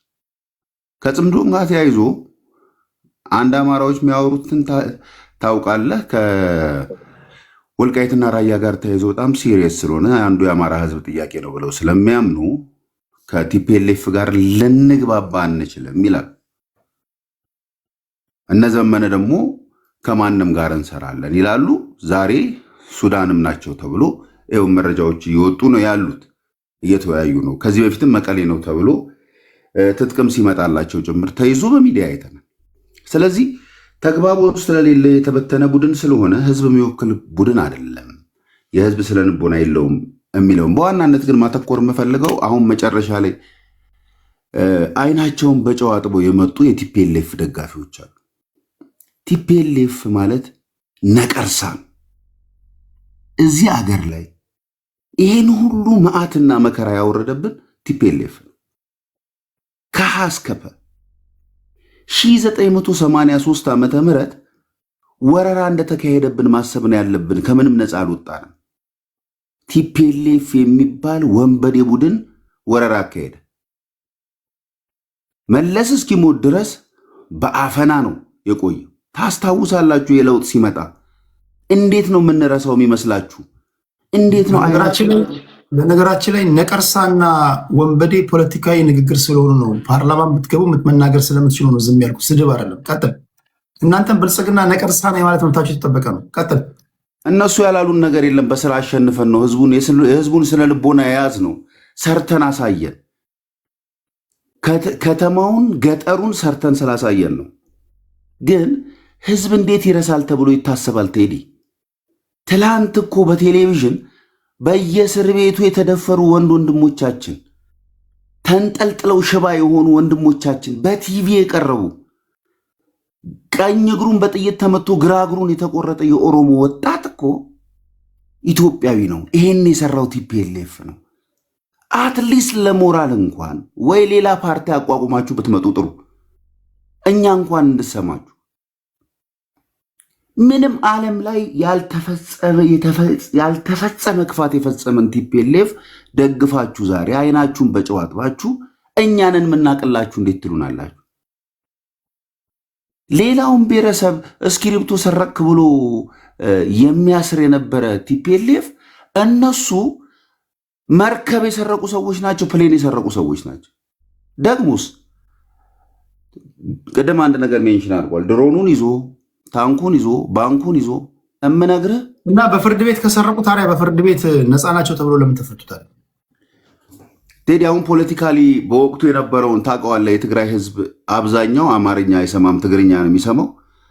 እነሱ በትግርኛ ጥላቻ እየነዙ ቅድም ልጁ ያወራው ህፃኑ ልጅ አለ የሚለው ነገር እኮ ውሸት አይደለም። ይሄ ግን የጥላቻ ፖለቲካ ነው። በትክክል አዲስ አበባ ላይ ያለ ትግራዋይ ዛሬ በሰላም እየኖረ ነው። ሌላው ክፍለ ሀገር ያለ ትግራዋይ በትክክል እየኖረ ነው። እነዚህ ግን የደም ነጋዴ ስለሆኑ ዛሬም ምንም አይነት ነገር ቢከሰት እነሱ ማትረፍ ነው የሚፈልጉት። አንዴ ቃል ስጠቀልልልህ ቲፒኤልኤፍ ከስልጣን የተባረረው ተሰብስባችሁ መቀሌ የገባችሁት አቅም አጥታችሁ ነው። የኦሮሞ ወጣት በደሙ የጎንደር ወጣት በድጋፉ ወጥቶ ነው እንደዚህ ወርውሮ የጣላችሁ እንጂ ለሰላም፣ ለእርቅ፣ ለኢትዮጵያ አንድነት አስቦ አይደለም። ያ ቡድን አሁንም ተነቅሎ ካልደረቀ በስተቀረ ኢትዮጵያ ሰላም መሆን አትችልም። ቲፒኤልኤፍ ማለት የሻዕቢያ ልጅ ነው። እነዚህን ነቅለን ማድረግ ነው ያለብን። ቴዲ ስመለስ ሌላውን እንቀጥላለን። እሺ ቴንኪው። ወደ ፍሬ እንሄዳለን። ኦኬ ቴንኪው ለሰጣኝ እድል ቴዲ። እሺ አሁን ከተናገረው ትንሽ ልጀምር። ህወሓት የሻዕቢያ ልጅ ሆነ፣ ብልጽግና ደግሞ የህወሓት ልጅ ነው። ሻዕቢያ አያታቸው ነው የሚሆነው ማለት ነው። ምንድነው የሚገርመው ማለት ነው፣ ደጋፊ መሆን መብት ነው የሁሉም ነገር። ግን ዚስ ማች ህወሓት እንዳልከው በቃ ሰይጣን ምናምን ከሆነ ብልጽግና ከህወሓት ጋር ይሰራ ነበር እና ብልጽግና ማጆሪቲ ኦፒዲዮች ናቸው። ከህወሓት ጋር የሰሩ ሰዎች ከናዚ ጋር የሚሰራ ሰው ናዚ ነው የነበረው፣ መቀጣት ነው ያለበት እንጂ ዩናገነ ሮማንታይዝድ ብልጽግናንና እነሱ ጋር ብቻ መጣል አይቻልም። ቢኮዝ ሴም ይሰሩ ስለነበር ማለት ነው።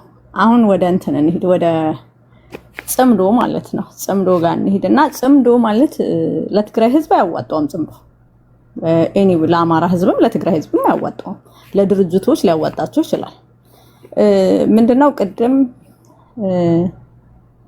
ይርታቸው ከውጭ ሀገር አካል ጋር መስራት እና ከሀገር ውስጥ ጋር ይለያያል። ለምሳሌ የትግራይ ህዝብ እና የአማራ ህዝብ፣ የኦሮሞ ህዝብ ፖለቲካ መስራት ይችላል።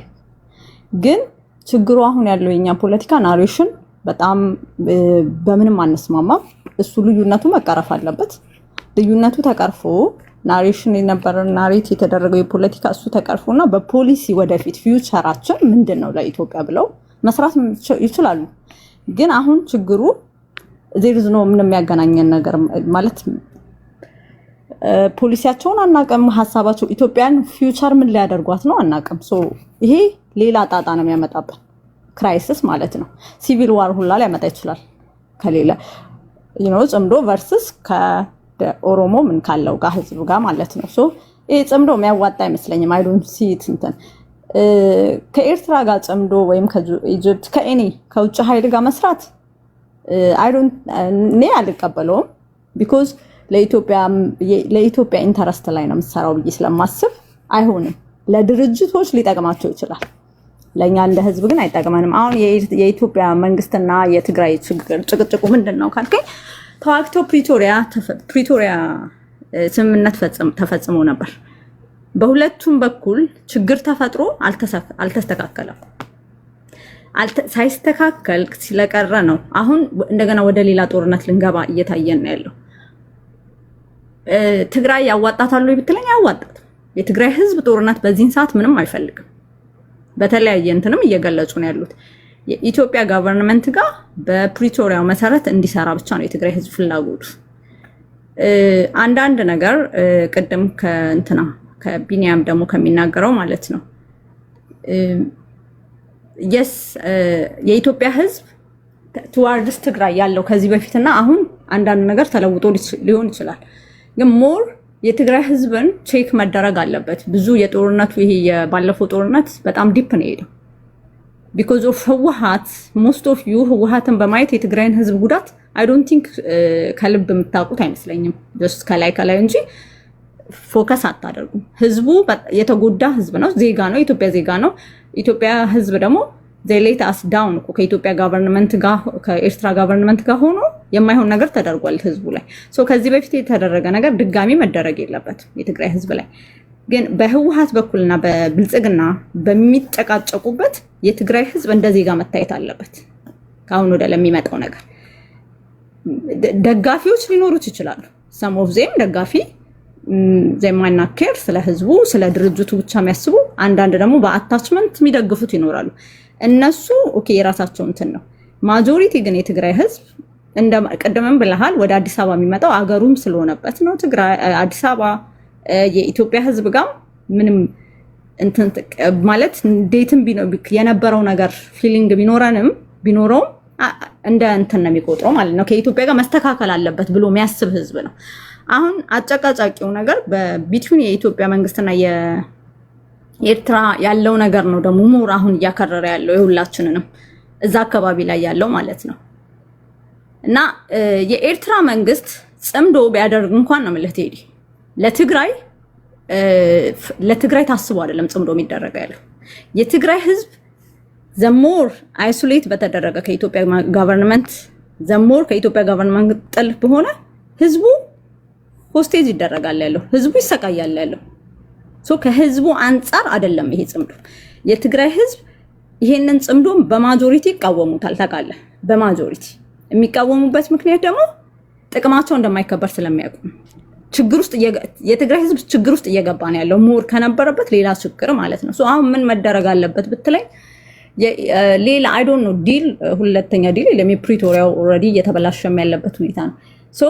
እንዴት ይስተካከል፣ እንዴት ነው ሰላም እንዴት ነው የሚመጣው የሚለው ነገር ላይ ፎከስ ቢደረግ ነው ወደ ጦርነት ባይገቡ ያ ላይ ነው ፎከስ መደረግ ያለበት። የኢትዮጵያ ህዝብም ከዚህ በፊት ያየው በጣም ብዙ ማለት በ21ኛው ክፍለ ዘመን መታየት የሌለበትም ብዙ ህዝብ አልቋል፣ ብዙ ነገር ታይቷል። አማራ ሪጅንም ላይ ያለ ችግር አለ፣ ሁሉም ኢትዮጵያ ላይ ሙሉ ችግር አለ። እና አሁን ፎከስ መደረግ ያለበት የኢትዮጵያ ህዝብም ጦርነት አጌን እንዳይደረግ አንደኛ ፕሮክሲም ሊሆን ስለሚችል ከአቅማችን ውጪ አውት ኦፍ ኮንትሮል ሊሆንብንም ስለሚችል ይሄ ነገር ጦርነት ባይደረግና ነገሮችን ቢያስተካክሉ ከኢትዮጵያ መንግስትና ከነሱም ጥሩ ነው። ለውጥ እንፈልጋለን። የትግራይ ህዝብ በአሁን ሰዓት እንደ ድሮ አይደለም፣ ለውጥ ይፈልጋል። ለለውጡም ደግሞ መተባበርና ነገሮችን ማስተካከል ነው ያለብን እንጂ ወደ ጦርነት ከገባን እንደምታዩ ሪከቨሪ ማድረግ አለባት ትግራይ። ኦኬ ትግራይ ሪከቨሪ ማድረግ አለባት እንጂ ወደ ጦርነት አጌን ማትገባበት ሁኔታ ቢፈጠር ቴዲ ዛውል ሄልፕ አዘርዛንጣት ምንም ማድረግ አይቻልም። ከዚህ በፊት የነበረው ነገር በጣም ዴቪስቴት የሚያደርግ ስለሆነ ሌላ ጦርነት አይ ዶንት ቲንክ ህዝቡ መሸከም ይችላል ማለት ነው። ሶ በሚቀጥለው ሌላውን እንቀጥላለሁ። ቴንክ ዩ።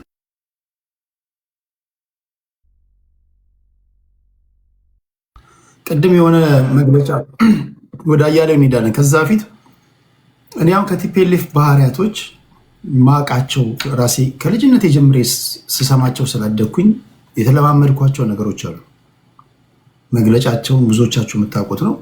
ለምሳሌ ምርጫ ቦርድ ቀሪውን መጪውን 7ኛ ዙር ምርጫ አስመልክቶ መግለጫ አወጣ። መጀመሪያ ያወጣው መግለጫ እና አሁን ላይ ያወጣው የሚፋረስ ነው።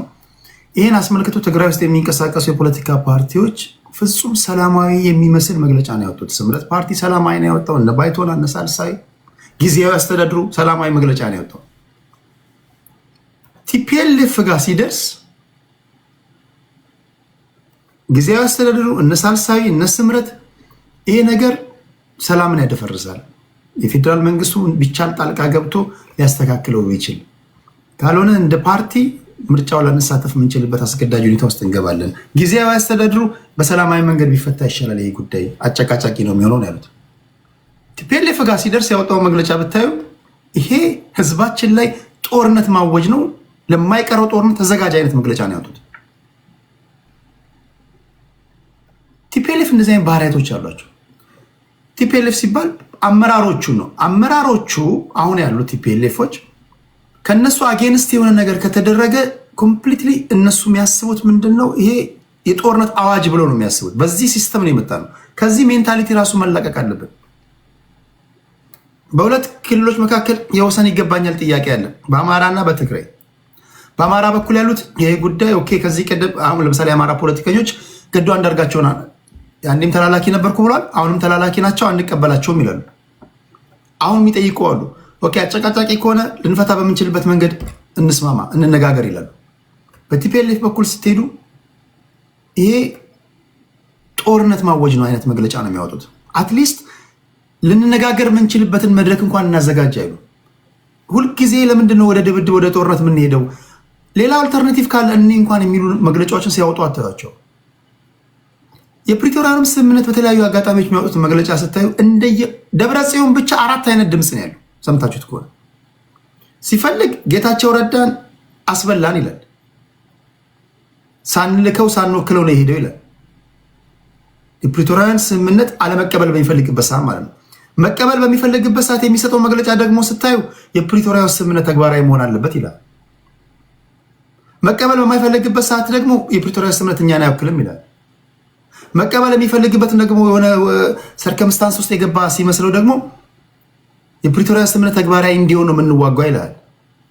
በተፈናቃዮች ጉዳይ፣ በሟቾች ጉዳይ መቀበል በሚፈልግበት ሰዓት ላይ ይህን ያህል ሰው ሞቷል ይላል። መቀበል በማይፈልግበት ሰዓት ላይ ማን ነው የቆጠረው ይላል። 1 ሚሊዮን ቆጠረ ምትለው ፓርቲውን ለማስመታት ነው ይላል። ቲፒኤልኤፎች ጌታቸውም ተናግሯል፣ እነ ጻድቃን ይናገራሉ፣ ሌሎች ማመዛዘን የሚችሉ በጣም ጎበዝ ትግራዋዮች ይናገራሉ። ብዙ ጊዜ አሁን ከፓርቲ ሁሉና እነሱ አጣብቅኝ ውስጥ ሲገቡ ነው ህዝቡ አጣብቅኝ ውስጥ እንደገባ አድርጎ የሚናገሩት ይላሉና ከዚህ ጦር ሰባቂነት ከዚህ ሚሊታንት ከሆነ ሜንታሊቲ መውጣት ስላልቻሉ ህዝቡንም ለአደጋ እየዳረጉት ነው ይላሉ። እና ይህንን አያይዛችሁ ብታዩት፣ ሁለተኛ ከፋኖ በኩል አሁንም ያልተመለሰው ጥያቄ እነ ዘመነ አያሌው መንበር ቅድም የጻፈውን ጽሁፍ የሆነ ሰው ሼር አድርጎልኝ አይቼ ነበር። ሱዳን አካባቢ ታይተዋል የሚባል ነገር አለ። ሌሎች የፋኖ ደጋፊዎችም የፋኖ አመራሮች ሱዳን አካባቢ ታይተዋል፣ ከቲፒኤልኤፍ ጋር አላያንስ ፈጥረዋል የሚል ነገር እየሰማን ነው። በፕሪንሲፕል ደረጃ የሚጣረስ ነገር ካለ እንዴት ነው አላያንስ የምትፈጥረው? ወይ አንደኛህን ለይተህ አይ ይሄ አካባቢ ኦልሬዲ የነሱ መሆኑን አምነን ተቀብለናል፣ ጥያቄ አናነሳም፣ 4 ኪሎ ብንመጣም ጥያቄ አናነሳም ማለት አንድ ነገር ነው። የኛ ነው ይሄ ጉዳይ የራሳችን መሬት ነው ብለህ ደግሞ አስረግጠ መናገርም ሌላ ጉዳይ ነው። ይሄ አጨቃጫቂ የሆነ ያልተፈታ ጉዳይ ላይ ባለበት ሁኔታ ላይ አላያንስ ፈጥረናል ስትል ህዝብ ውስጥ ቢጠይቅ እንዴት ትመልሳለህ ነው? እንደ ሳፍና እንደ ራፒድ ሰፖርት ፎርስ ሱዳን ካርቱም ቤተመንግስት ከገባ በኋላ ትታኮሳለህ። ከመታኮስ በፊት ጣጣህን ጨርሰሃል ወይ ነው። አይ ነው ምን አገባ የምትለው መልስ ስለሌለ ነው። አይ ነው እኔ የጄ መዳፍ ያላካለውና ቢያንስ እዚህ ያሉ ፖለቲከኞች ይህን ጉዳይ እንድታጠሩ ለማለት ያ ነው።